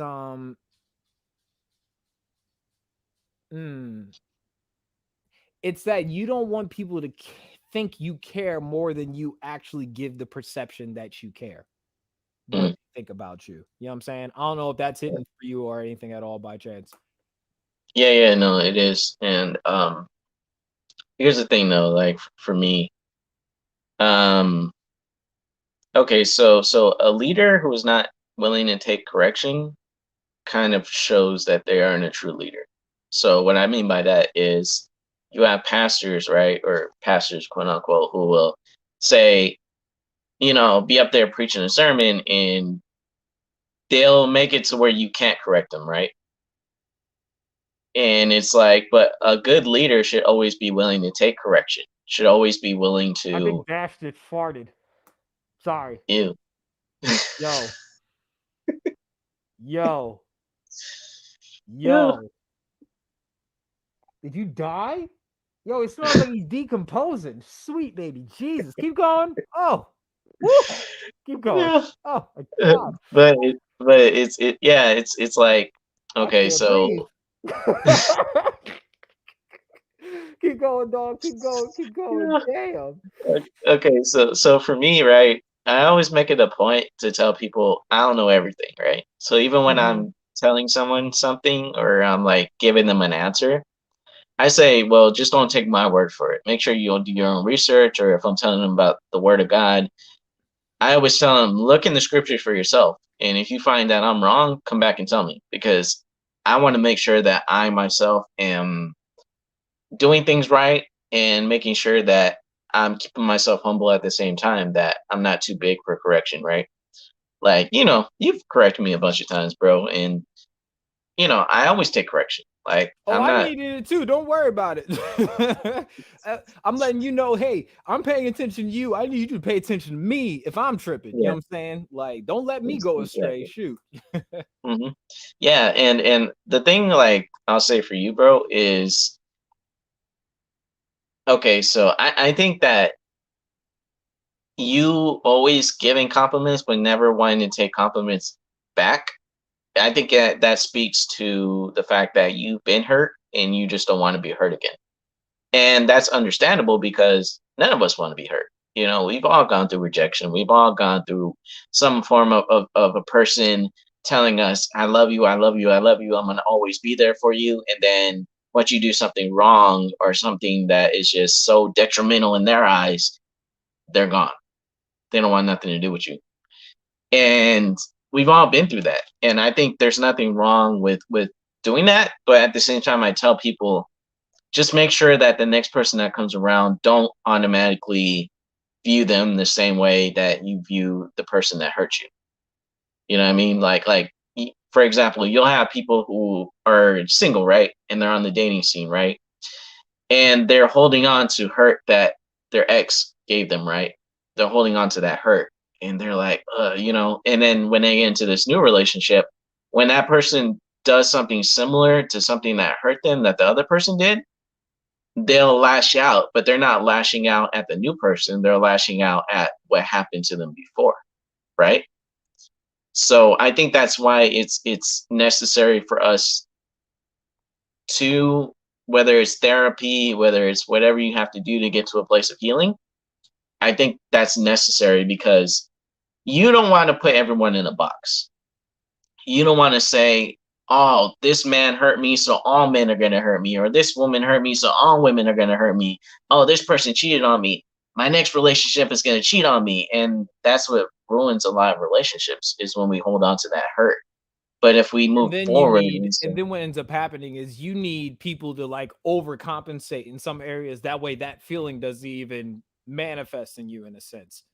exactly, yeah. And like I said, there's nothing wrong with being cautious, I will say. Like, having a guard up, I don't think there's anything wrong with that. But at the same time, let people in, because there's going to be people in this world that are only going to do good by you. There's going to be people in this world that are only going to want to do the best for you, are going to want to encourage you, are going to want to uplift you, are going to want to see the best for you. And then you're going to have some people who are just want to hurt you. And that's just the fact of it. But at the same time, just don't think that everyone's going to hurt you. That makes sense. You talking, so got another bit of notes. When we're talking about we'll call this like imposter syndrome. When it Mhm. comes to like once again applying PAP to this. where you proclaim you're this, you know what I'm saying? Like Mhm. I've learned, especially like just in these spaces. Okay, I'm gonna lead delicately with this. So the dudes that like, so I'll have meetings, right, where there'll be dudes I'm in meetings with, Mhm. and they got like $1,000 watches on, and they got like the new BMW, everything like that. They flex, they, you know, they out here, you know, the flex, this flex was brought to you by, you know what I'm saying? Um, but they themselves don't feel successful. You know what I'm saying? Right.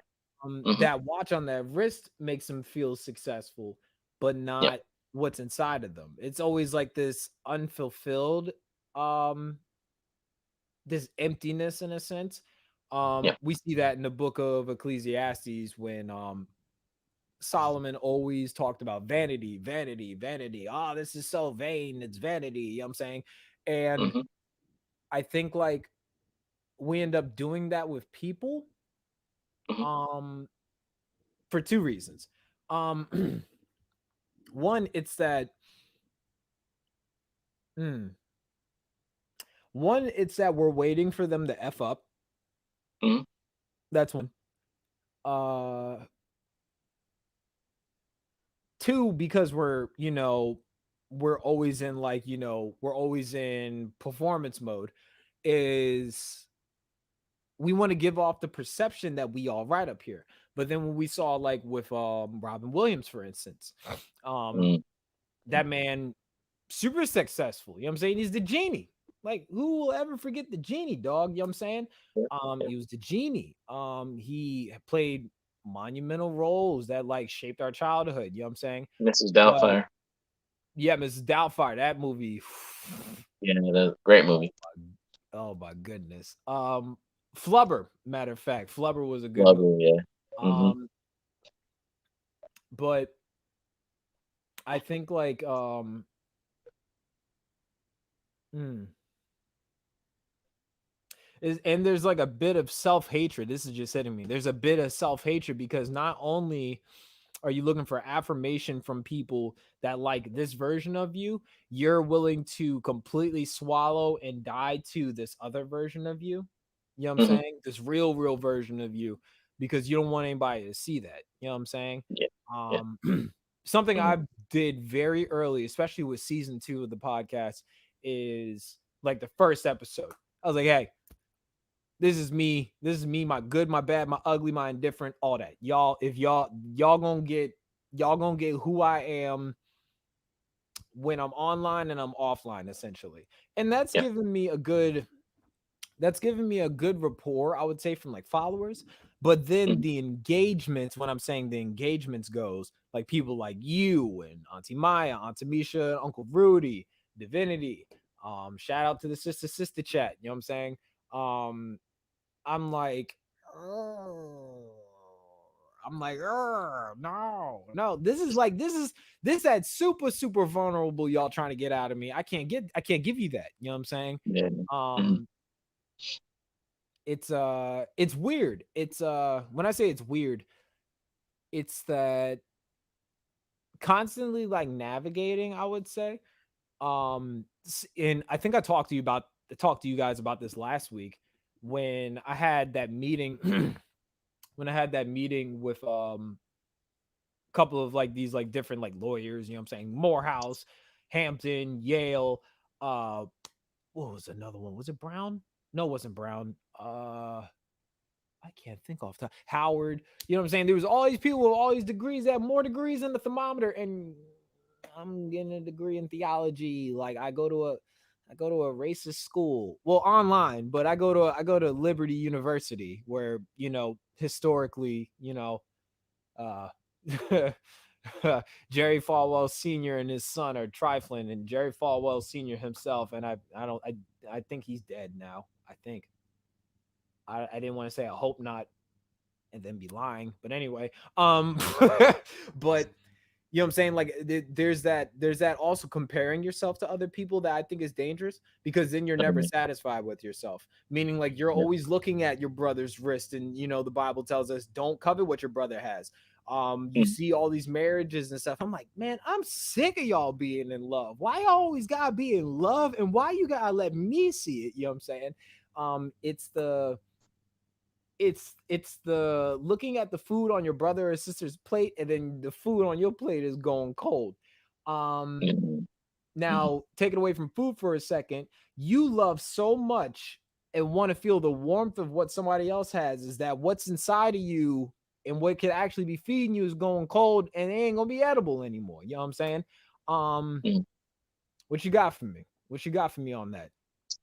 No, that's true, bro. That's true, bro. Because it's like you told me that, bro. You told me that um about the dangers of comparison. When I was going through something I went through recently, and it's true, bro. I think we're just living in such a social media age. We're living in such an age where it's like image is everything. So you want to look the flyest, you want to look the prettiest, you want to look, what I mean, to the point where it's like you're willing to change completely who you are to fit in with the crowd. And it's called almost like high school. You know what I mean? Like you go to high school, you got the popular kids, you got the jocks, you got the geeks, you got the, not so popular kid. Like you have all these different sects and all these different groups. And it's like you just want to be one of the popular kids. You just want to fit in. So therefore you're willing to change everything of who you are. You're willing to change the way you talk. You're willing to change the way you look, willing to change your style up, fashion, whatever it is. Like you want to change all these things to fit in with the crowd. But at the end of the day, who are you? And it's like I tell a lot of these high school kids, and I know a lot of them don't listen to me. When I used to go to, high schools and talk to the kids, and God, we're old now. That's why. I know, like I know they're like, who's this old dude talking to me? Almost 30, you know what I mean? I'm But still on the fact uh, that I'm still on the fact that E called us elders. I know, I was like, oh my gosh, yo. I was like, But elder. yeah, it's the same thing, bro. And I used to tell these high school kids, I used to be like, look. You ain't gonna have the same friends when you get out of high school. Y'all gonna go on your way. Some of your friends gonna go to college. Some of your friends gonna go into the military. Some of your friends gonna go here. Some of your friends gonna go there. Y'all ain't gonna be friends. More than likely you're gonna have maybe one, maybe two people that are gonna stay in your life. Other than that, everyone you know right now, y'all gonna go your separate ways. And it's like, and you're doing all this to try to fit in and changing who you are. But little do you know, it's gonna shape the rest of your life. So I tell people like stay true to who you are. Like no matter what. Like if you that goofy, weird, just out of the box kid and you just into some crazy stuff, like be who you are. Like that's fine. Like and I think it's the non-acceptance of yourself that leads to things such as depression, leads to things such as loneliness, sadness, because while you're trying to do all these things to fit in, you're really abandoning who you are and you feel fake. Like behind the scenes you may smile in public. Like I say, the person with the biggest smile a lot of times is the most depressed, is the most sad, is the most lonely person. And it's like fame and riches and all that don't mean nothing when it comes to all that. Like your mental health still matters, like at the end of the day. So it's like just because you have money and fame, in a lot of ways that can actually be more harmful to a lot of people, because it's like I've heard stories upon stories of people who are addicted to drugs and then they become famous and rich. And it's like, oh wow, I got all this money. Now I can buy more drugs. And it's like, it's not always a good thing, yo. So that's the thing It's is if, that if you're not saying, yep. it's that what is it? It's that what part of that is in the Bible? The elder son. No, it's not the elder Hmm. son. Is it the little brother or the older brother? I want to say it's the little brother, right? That like, A he little, got his yeah, a little bit. inheritance early. It was the little brother, right? He got his I inheritance think so. early, Yeah. dipped out. And a lot of times, like what I tell people is money doesn't change you, it just amplifies who you really are. You know what I'm Hmm. saying? And Yep. what ends up happening is like, what do? You go to feed that version of you, Hmm. or you feed that Hmm. version of you that you really want to be. And sometimes that Yep. could be super, super dangerous because it's like, Mhm. who are you trying Mhm. to impress? Or better yet, or Mhm. I'll say this, not so much who are you trying to impress, who are you trying to embrace? Are you trying to embrace you, or are you trying to embrace this version of you that will impress other people? Keep Right. going, dog. No, yeah, but at the end of the day, like if you're not true to who you truly are, you're never gonna be happy.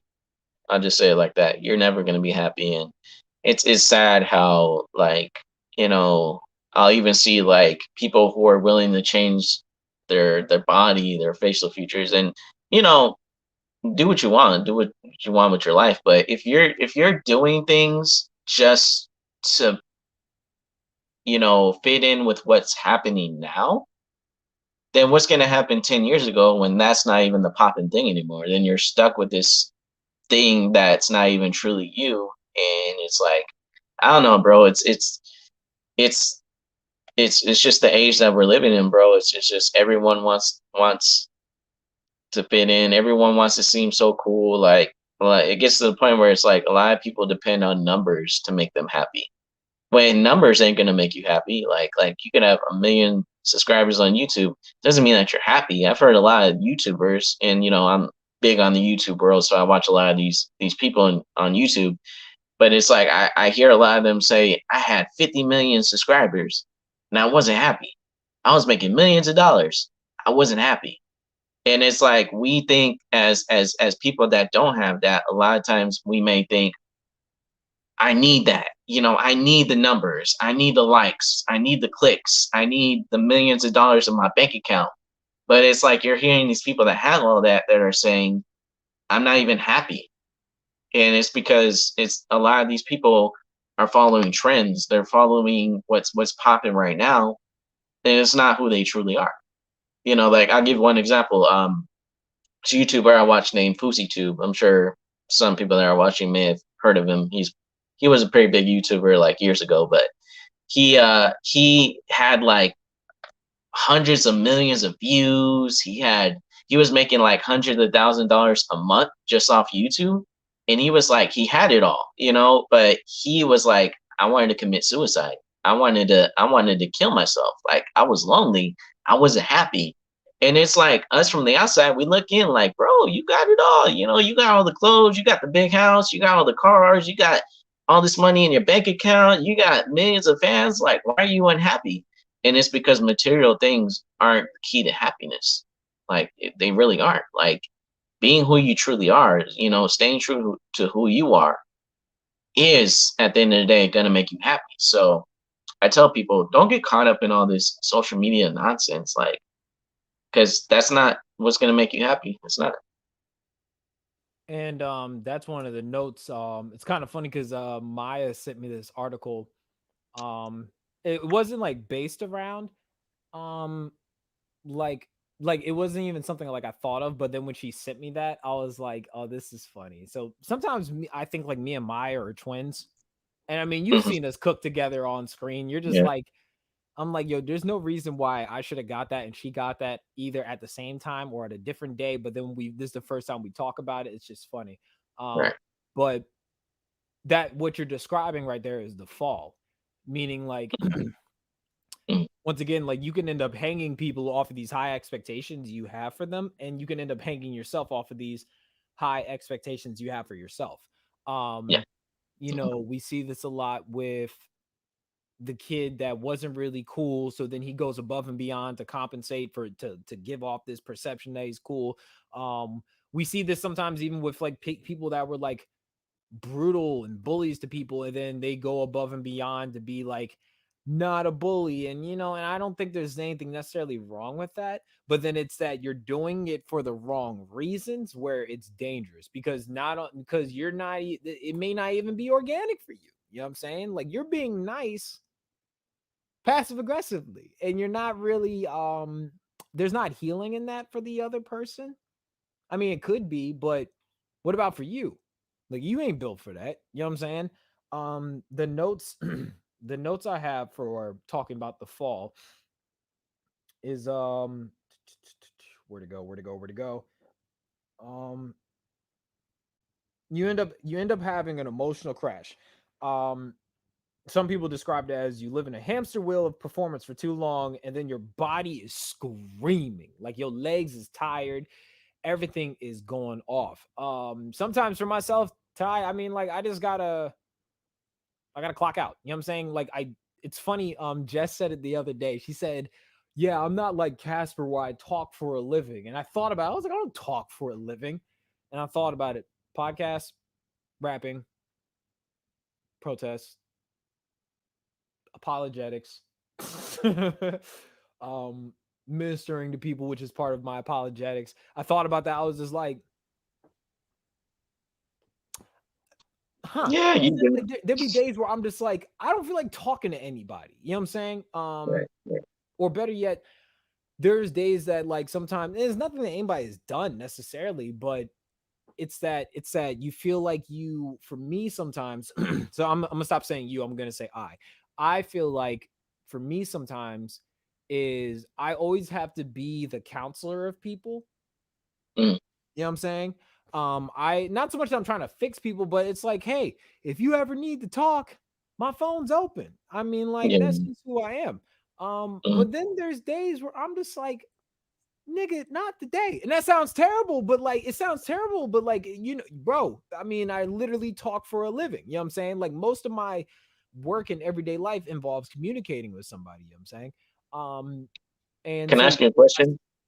go ahead. Okay. So for you, and I'm just gonna ask for you personally, do you feel like because you're so open to help people and because you're like you said, my phone is open and you talk to a lot of people, do you feel like any type of Hold on real like quick. I'm gonna punch Jessica in the neck. She just texted me while we're on the on the podcast, and she literally says, "You could have just dropped that in the comment section and get on my doggone nerve." She said, "Of course I'm right, nigga. You do talk for a living. Mind if you won't say it in the comment section, don't say it in the DM. My goodness, like, yeah, go yeah, ahead, Ty." yeah. But I was just asking, do you feel like you don't get the same thing back?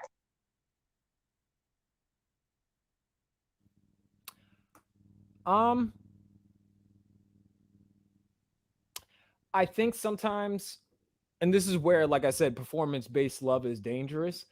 It's Right. not so much the same thing back. Hmm. I think sometimes for me, it's the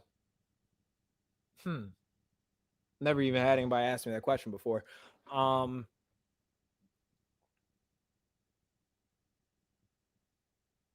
I think sometimes it's the I'm so not used to it. Like I'm just not used to it, period. When I say I'm not used to it, like there's been very few people that have been able to like break through that wall for me. Hmm. Um, most of those people are dead, sick, or left. Um, Hmm. Hmm. and for me, it's like there's a new roster of people in my life now.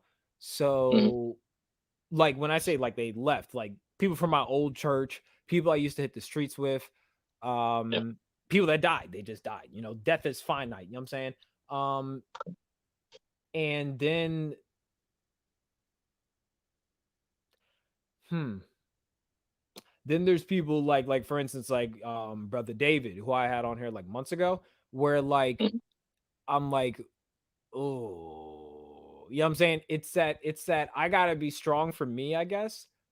I don't Sure. have I'm not in a place of, and it's nothing that really anybody has done as far as it's like, I don't like to say my circle. I call it my corner because there's a difference Hmm. between people in your circle than there is of people in your corner because many people followed Jesus, but few did life with him. Does that make sense? Yeah. And I'm not comparing myself to Jesus, even though I should be aiming to be like Jesus. But I think for me, I haven't settled in just yet. I mean, like most of the people that are very prominent people in my life now, I met them over the last like 4 months. It took me Hmm. years to build bonds with most of these people, I would say, that Right. either are that either left, died, or gotten sick. You know what I'm saying? So, and that took, when I say like it takes time, a lot of that is because usually one of those three things happen where I don't get enough time to get that vulnerable with people, if that makes sense. I don't know if that answers your Yeah. question.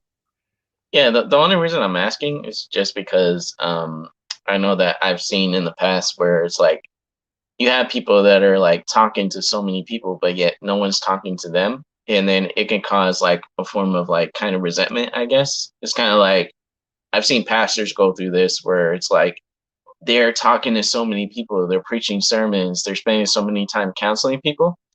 And then when it comes to them, they're not receiving the same kind of like, I guess, love or caring for in that sense. And it's caused a lot of them to break down emotionally and feel like they're alone. And that's why I was asking. I just didn't know if you were like feeling that in a sense.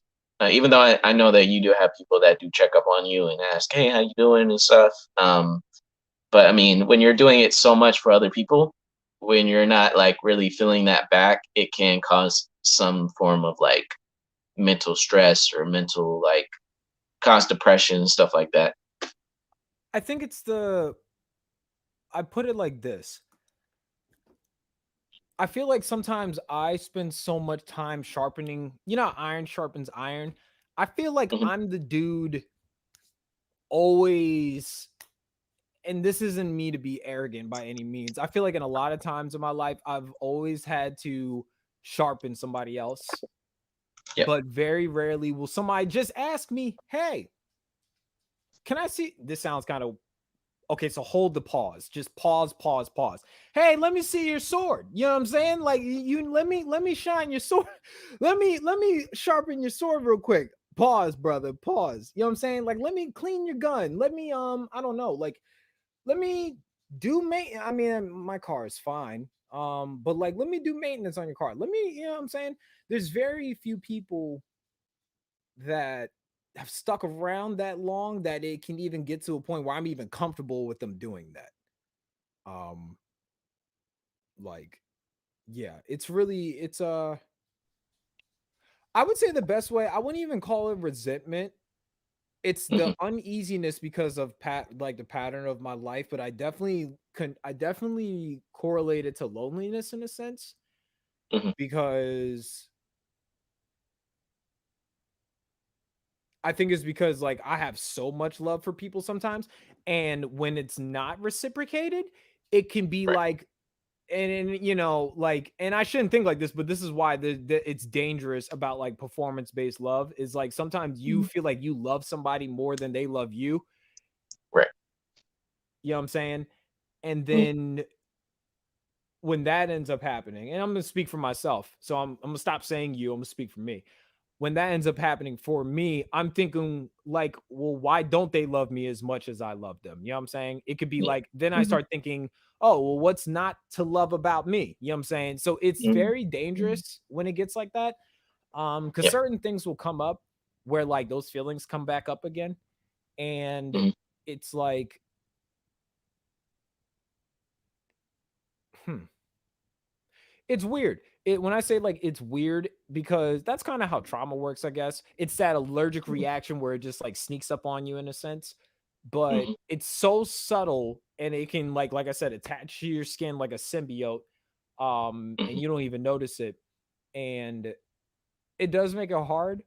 But as I'm always telling y'all, you know, I got giants to kill. I don't really got. I unfortunately like I don't got time to even like allow myself to sometimes not so much even feel it, but I can't even allow myself to be sad about some of these things as far as like I'm feeling because there's so many times where my like either my presence is requested, my services are needed, um,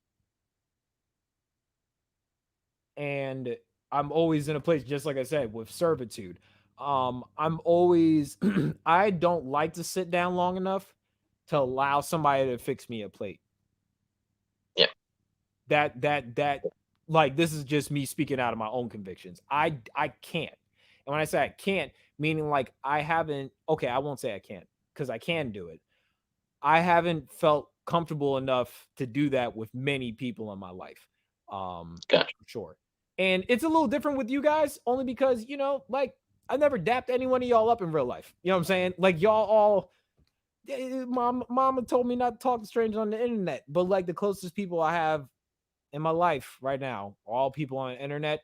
And then it makes me like, can I have this in my own state? You know what I'm saying? It's definitely that lonely feeling, but then I'm also just looking at, I try to be grateful for the fact that I have it, period. And then I know I definitely want to establish this when I do have it on a local level. It's great that I'm able to establish this intimacy with you guys around the world, but I think it's super important for me to find that where I live, or if I gotta move. I don't know. I mean, if the Lord tells me to leave, I need to leave. But oh my God, Dash, if you fart one more, hey yo, what the hell? This broke the anointing in the room. You still hear me? You Yeah. still hear me, right? Yeah. Nigga, like, he just did a drive-by. Like, he farted and he went in the room. Like, who does that? Hey, yo, broke my focus. Yeah, I can't breathe. Can y'all read that? You understand me? Dash. Yo, he just dipped out. Like, who do how you that? You're supposed to be preserving black life, not putting it in danger. Why you do that? Whew. Sweet baby Jesus. Oh, but yeah. But in all seriousness, even though my mouth was open, by the way, Dash, dirty mother. Anyway.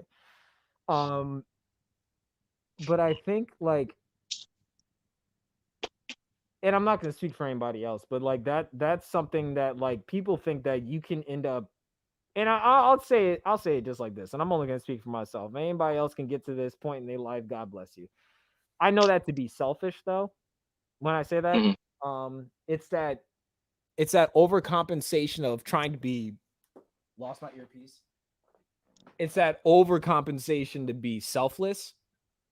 Yeah. That is selfish. Because as I'm always saying, if you don't allow others to love you, then you're basically telling God, I got it.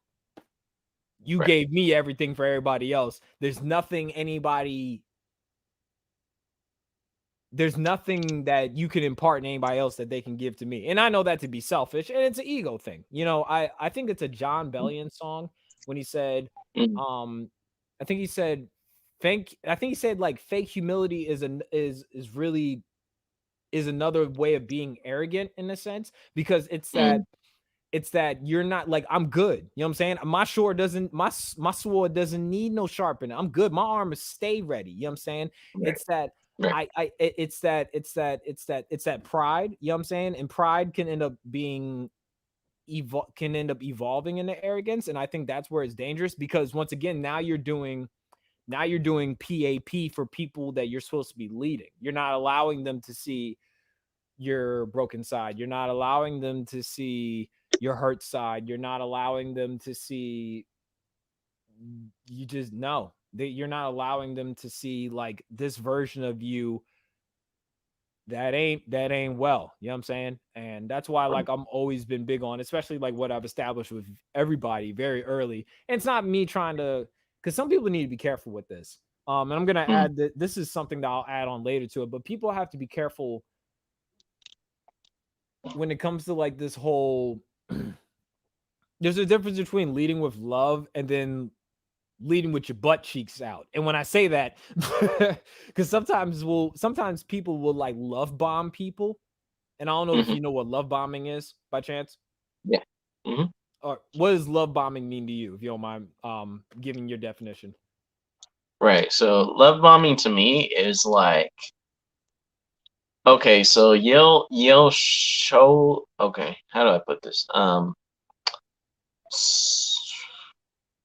So to me, and you can tell me if I'm wrong about this, but to me, it's almost like you're showing love every now and again, and you're kind of like giving someone the impression of that you love them all the time, but you really only love them in certain circumstances, if that makes sense.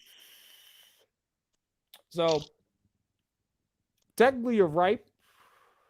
Mhm. And you're not wrong because, like I said, I asked you for your own definition. But I also have different signs of like love bombing. So this is important because this can end up being liberating from people because one, you could be doing this to somebody else because you don't know you're doing it, or somebody could be doing Sure. it to you and you don't know that you're falling for it. So for my Mhm. notes, I have Mhm. they'll make, you said it to it earlier, they make grand romantic gestures, give extravagant gifts. They always compliment you. Fair. You know what I'm saying? They promote excessive communication. You know what I'm Mhm. saying? They request constant attention. That ain't me. Mhm. uh Mhm. Excessive communication. We live around the world. I want to know how y'all are doing. But this is something Yeah. that I always go back to. They demand commitment. Sometimes when people and a lot of like cult like leaders will demand this, where they'll be like, I'll share a secret with you. Now you gotta share a secret with me. You know what I'm saying? Like, I just trusted you with Mhm. this. You know what I'm saying? Yeah. It's that you did something out of a performance to make somebody Mhm. else feel like it was an obligation to then give you something. You know what I'm saying? So that's Right. why like I'm very careful when it comes to like being transparent, especially with like my new relationships, because Yeah.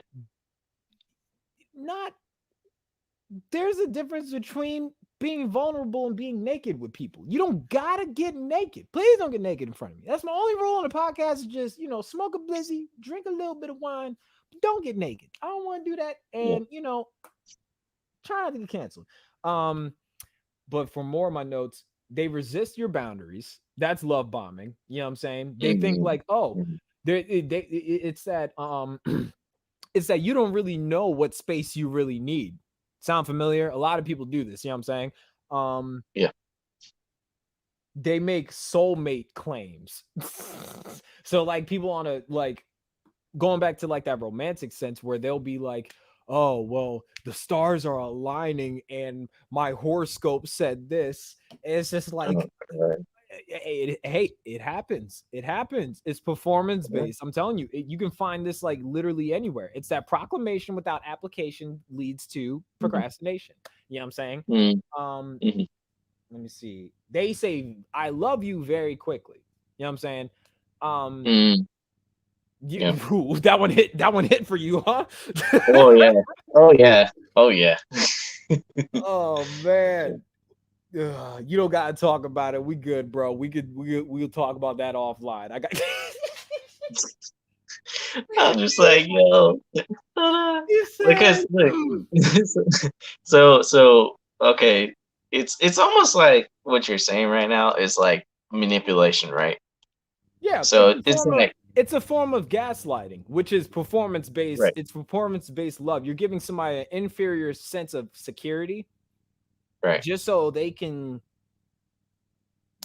get something out of them, whether it's the money, right, whether it's the booty, whether it's I'm just gonna right, keep it a buck 50. It can be yeah, like you're trying to get incentive out of it, but yeah, you're not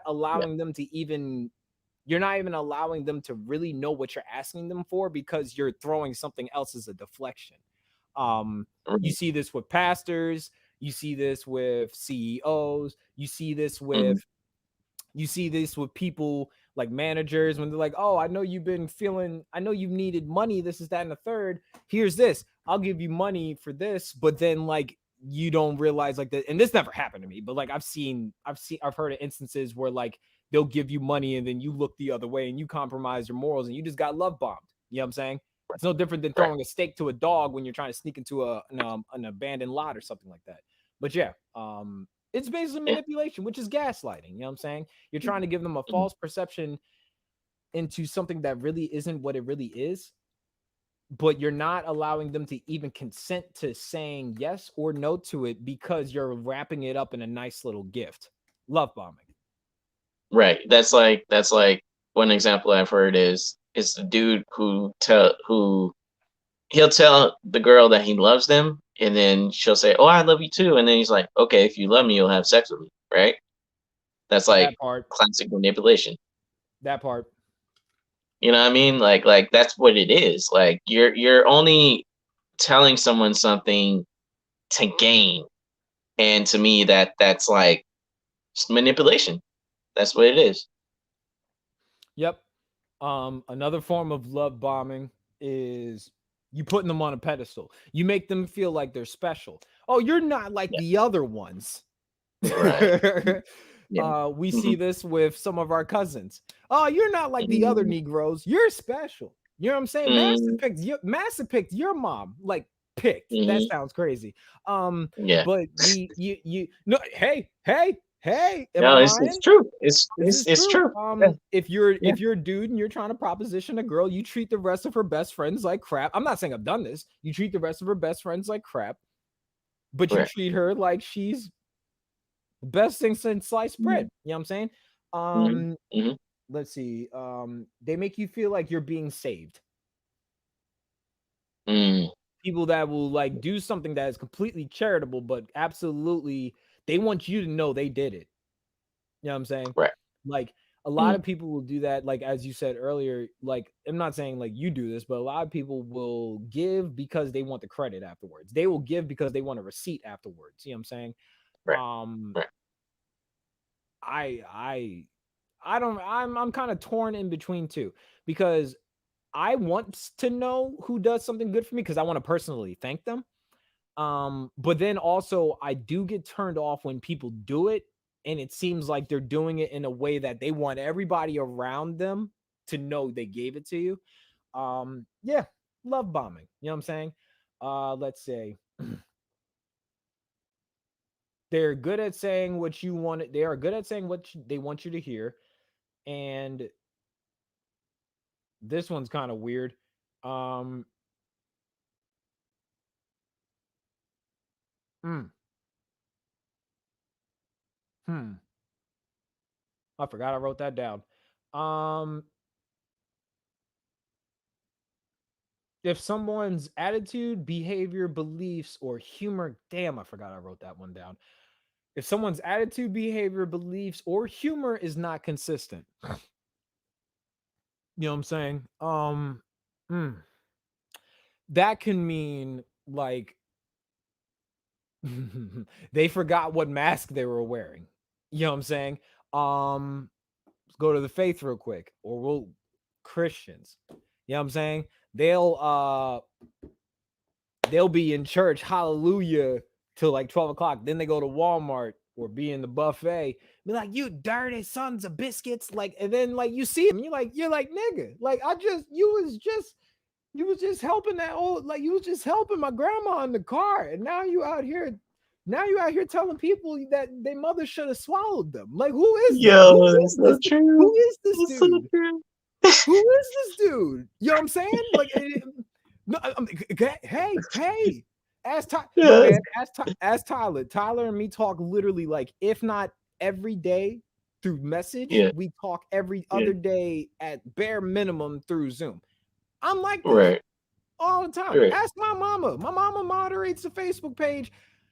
This is me. All right, hate it or love it, but like, but that happens a lot even in the faith because people Mhm. there's this old quote from this anime I used to watch. It's called Psychopaths, and one of the questions that Mhm. they asked is,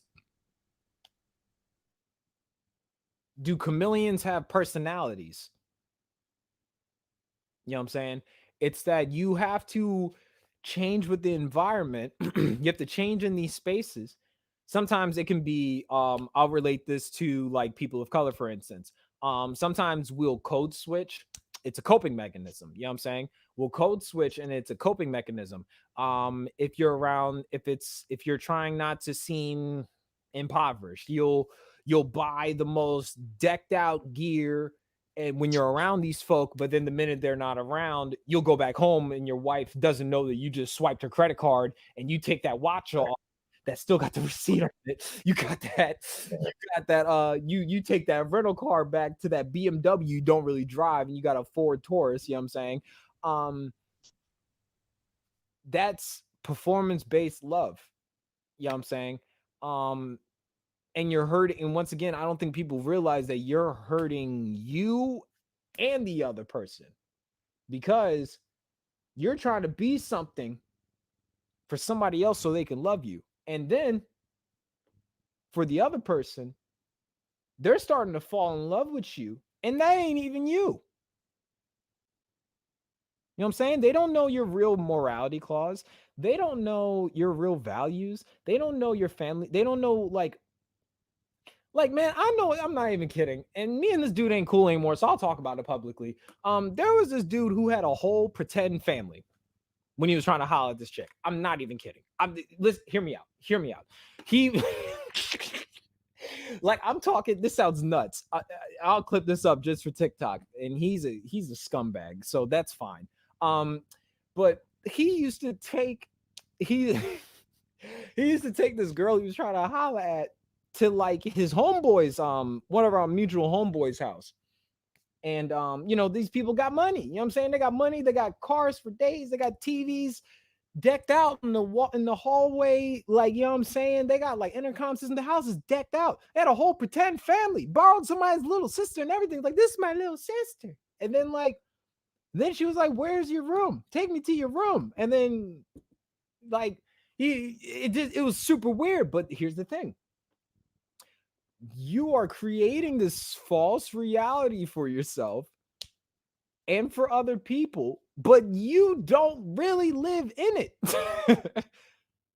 Which can sometimes be a form of idolatry, because you're trying to live something that you can't have. You know what I'm saying? You're trying to live something that you can't have yet, or you're trying to live something that is somebody else's. Once again, you're staring at somebody else's plate and you're letting your plate go cold. That's dangerous. You know what I'm saying? But yeah, I'm not even kidding. That was wild. Like, it was nuts. Like, you know how he messed up though? Like, he went to go take one of the cars out. The boy didn't know how to drive. He didn't know how to drive stick, so he burned he burned the clutch out. And he burned the clutch out. He said that thing was smoking down the road, and he called me. Yo, He's like, Casper, I burned the clutch out of the GTI. Help me. And I know Oh my gosh. it's a manly thing. I don't know how to drive stick. Don't call me. You called the wrong one. You should have got on YouTube. Like, take your time, dog. Take your time. But yeah, man. And that's super, super dangerous, man. It could be dangerous for two different things, because you end up working yourself to death. If it's in a workspace, you can end up frying your brain. And I'm not trying to say that people are meant to be stupid and people are meant to be smart, but like, even those that try to hit a certain echelon when it comes to like academics and stuff, I'm not trying to be ignorant, but do the best you can. And I'm not saying, like, look, man, look, C's get degrees. Unless you're on financial aid, you gotta work harder than that. You gotta move a little, quicker than that. But you could do that because of college. You could do that because of college. You could do that because of your parents, for instance. Like, say if your parents affirm one that has good grades, doesn't affirm the other one that gets like mediocre grades, or average grades or anything like that. It could be like that. And you end up creating a space of emptiness, and you're creating the space of emptiness from other people to fill. But then, even when you're creating the space for other people to fill, if you are assimilating to something that's not yourself, that's never going to be filled. So two things either need to happen. You either need to change your, when I say this, you need to, I'm going to be careful here.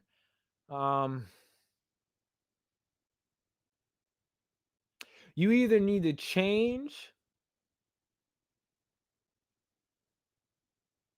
your wish list, or you need to change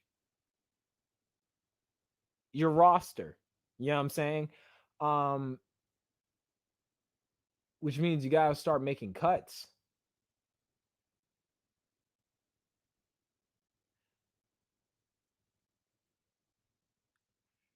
And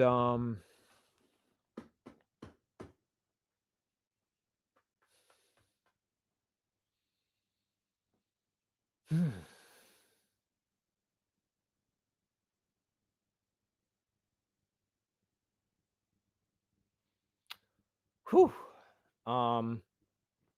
You know,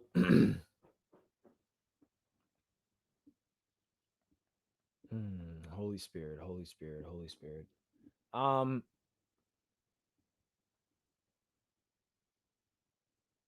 sometimes you're only, sometimes you need to recognize when you should only put certain amount of chairs out. You know what I'm saying? Um, because you may be expecting some people, you may be expecting some people to like hit. You know what I'm saying? Like when I say like you need to recognize when you need to stop putting certain amount of chairs out, because you need to recognize when some people are just not going to RSVP anymore. They're not even willing to let you know that they're going to be late anymore. Um, they just stop showing up. You know what I'm saying? They don't even indicate that they want to show up anymore. Um, and that can be difficult. Um, that can be difficult for a couple of reasons, because say if like your whole life, and I'll speak for myself. Say if like my whole life has been tied to trying to get somebody to show up. You know what I'm saying? For me, say if like my whole life I've been trying to get somebody to show up, and I've gone above and beyond, and I've like, I've tried to even overstep my own boundaries to expect to kind of, get people to show up to these parties. When I say like parties in my life, show up to these events, show up in just these certain spaces and monumental moments, these pinnacle moments in my life. And what ends up happening is you just end up being reminded that there's an empty chair because you end up putting an extra chair out.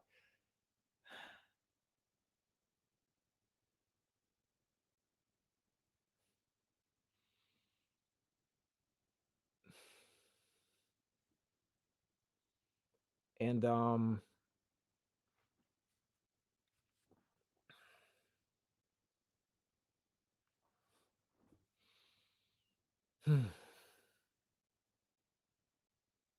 and sometimes it's hard to appreciate the people that showed up because you keep looking at that empty chair. I'm gonna speak for myself. Sometimes it's hard for me to appreciate the people that actually showed up, is because I keep looking at that empty chair. Um,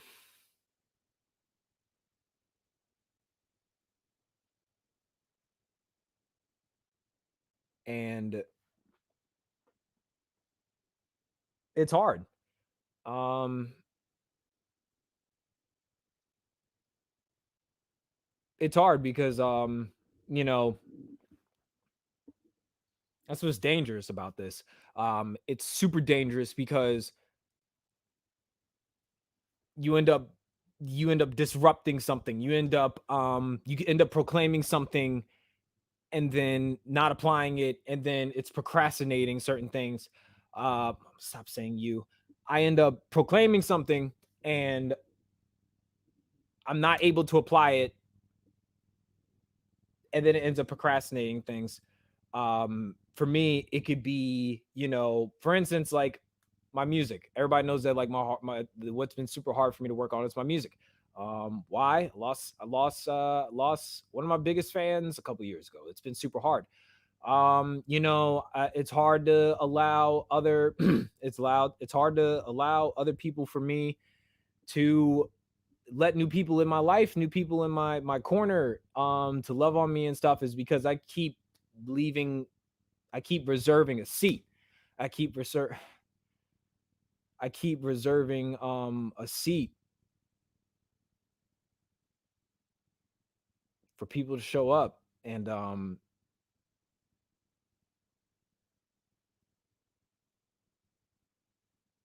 it's hard to be in the room sometimes for me. Um, you know what I'm saying? It's hard. It's really hard to, I don't know how to describe it. Like for me, I feel like because I think of either the people that have left and people that just refuse to show up, it's hard to really like appreciate those that did show up, because you're still waiting. I'm gonna stop saying you, because I'm still waiting. I'm still like a little kid, looking out the window. Um,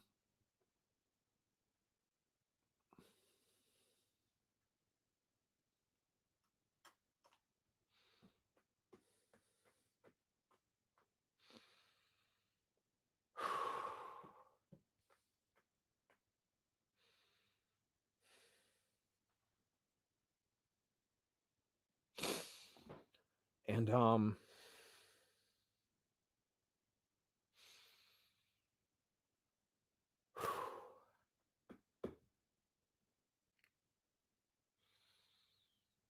hmm.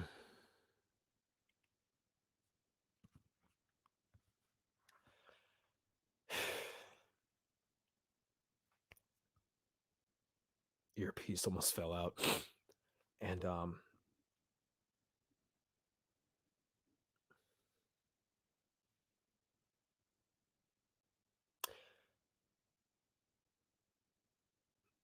one thing I could say for me is you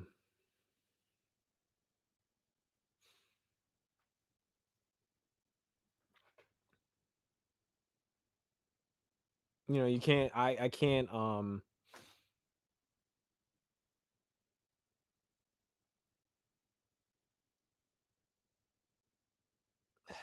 you know, I can't replace everybody that left. Um I can't expect people to fill certain roles in my life. And I can't um I can't, you know, proclaim people to be family and then not allow them to be family in my life, because then I'll end up procrastinating me establishing a family. And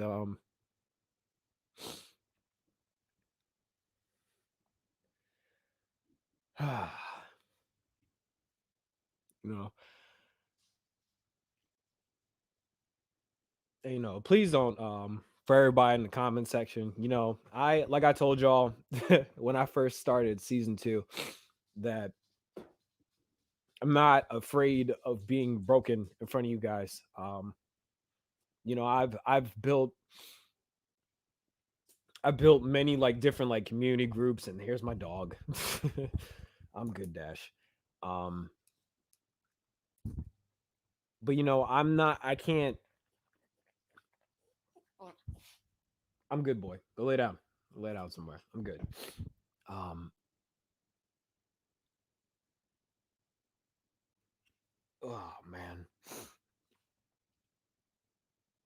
You know, when I first started season 2, and like, you know, I've stepped into like this space, I told myself that I would not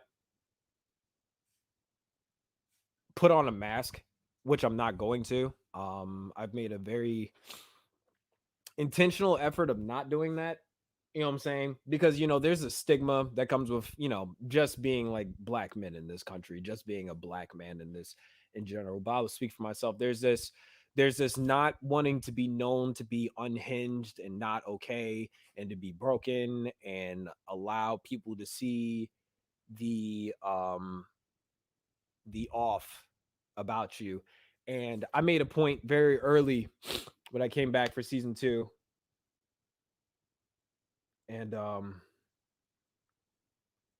I appreciate that, jo- Joanna Glass, whoever you are. Appreciate that. And whew. And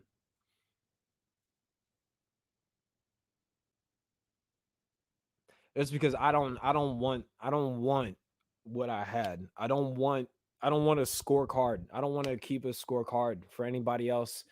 I don't want. That's why like I love that. Honestly, I love that like 70% of my following is like not saved.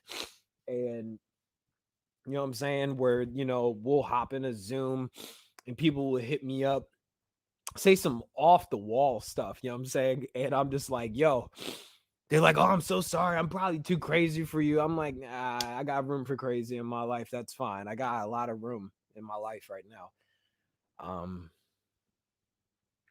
You know what I'm saying? And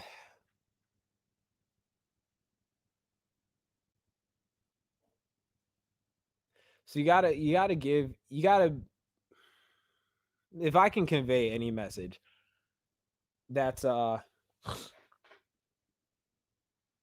what I'm saying? If I can convey any message to anybody, it's make room, make room. You got to at some point make room. Um some people just aren't going to show up anymore, and it's hard to appreciate. It's hard to it's hard to appreciate the ones that, like, God sent you, because you're still looking out the window for somebody else to show up, and you're missing the party. You know what I'm saying? You're missing the party that God has brought to you, because you're still staring out the window. And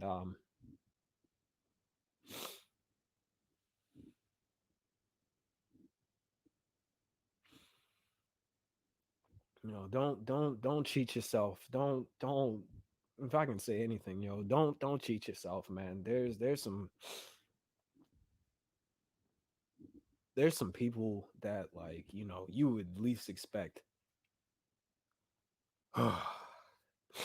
There's some people that you would least expect to just completely change, like, your whole um idea of this word love, you know what I'm saying? And but you're never going to be able to enjoy that with them if you're looking out the window, you know.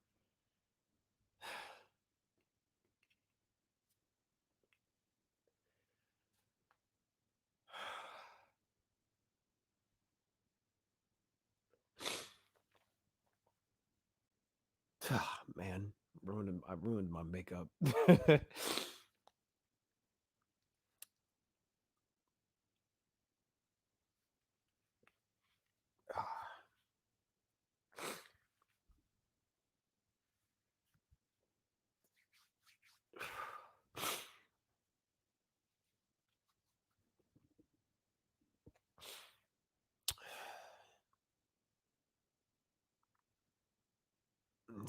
Stop keeping score too. Stop keeping score of one another. We're flawed, we're flawed, you know what I'm saying? I hate cancel culture. I just do. I mean, recognize when people just don't have it in them, yeah, but stop waiting for people to mess up, man. It's not, you're gonna drive yourself nuts. You're never gonna be able to, like, really, really embrace what God's trying to give you if you just keep grading people all the time. And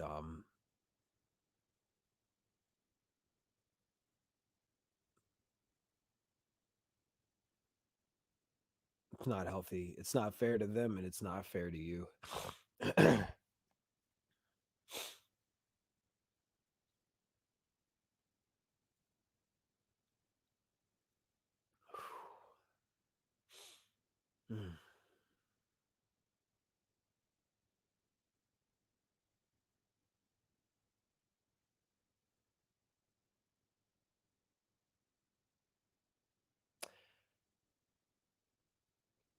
I don't really have anything else to say. I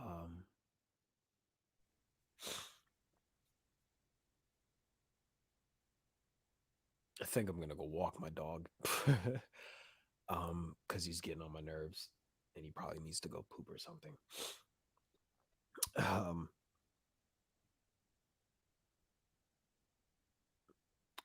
Um, always remember, you are beautiful, blessed, and beloved. Raisins don't go in potato salad. And Jesus wasn't white.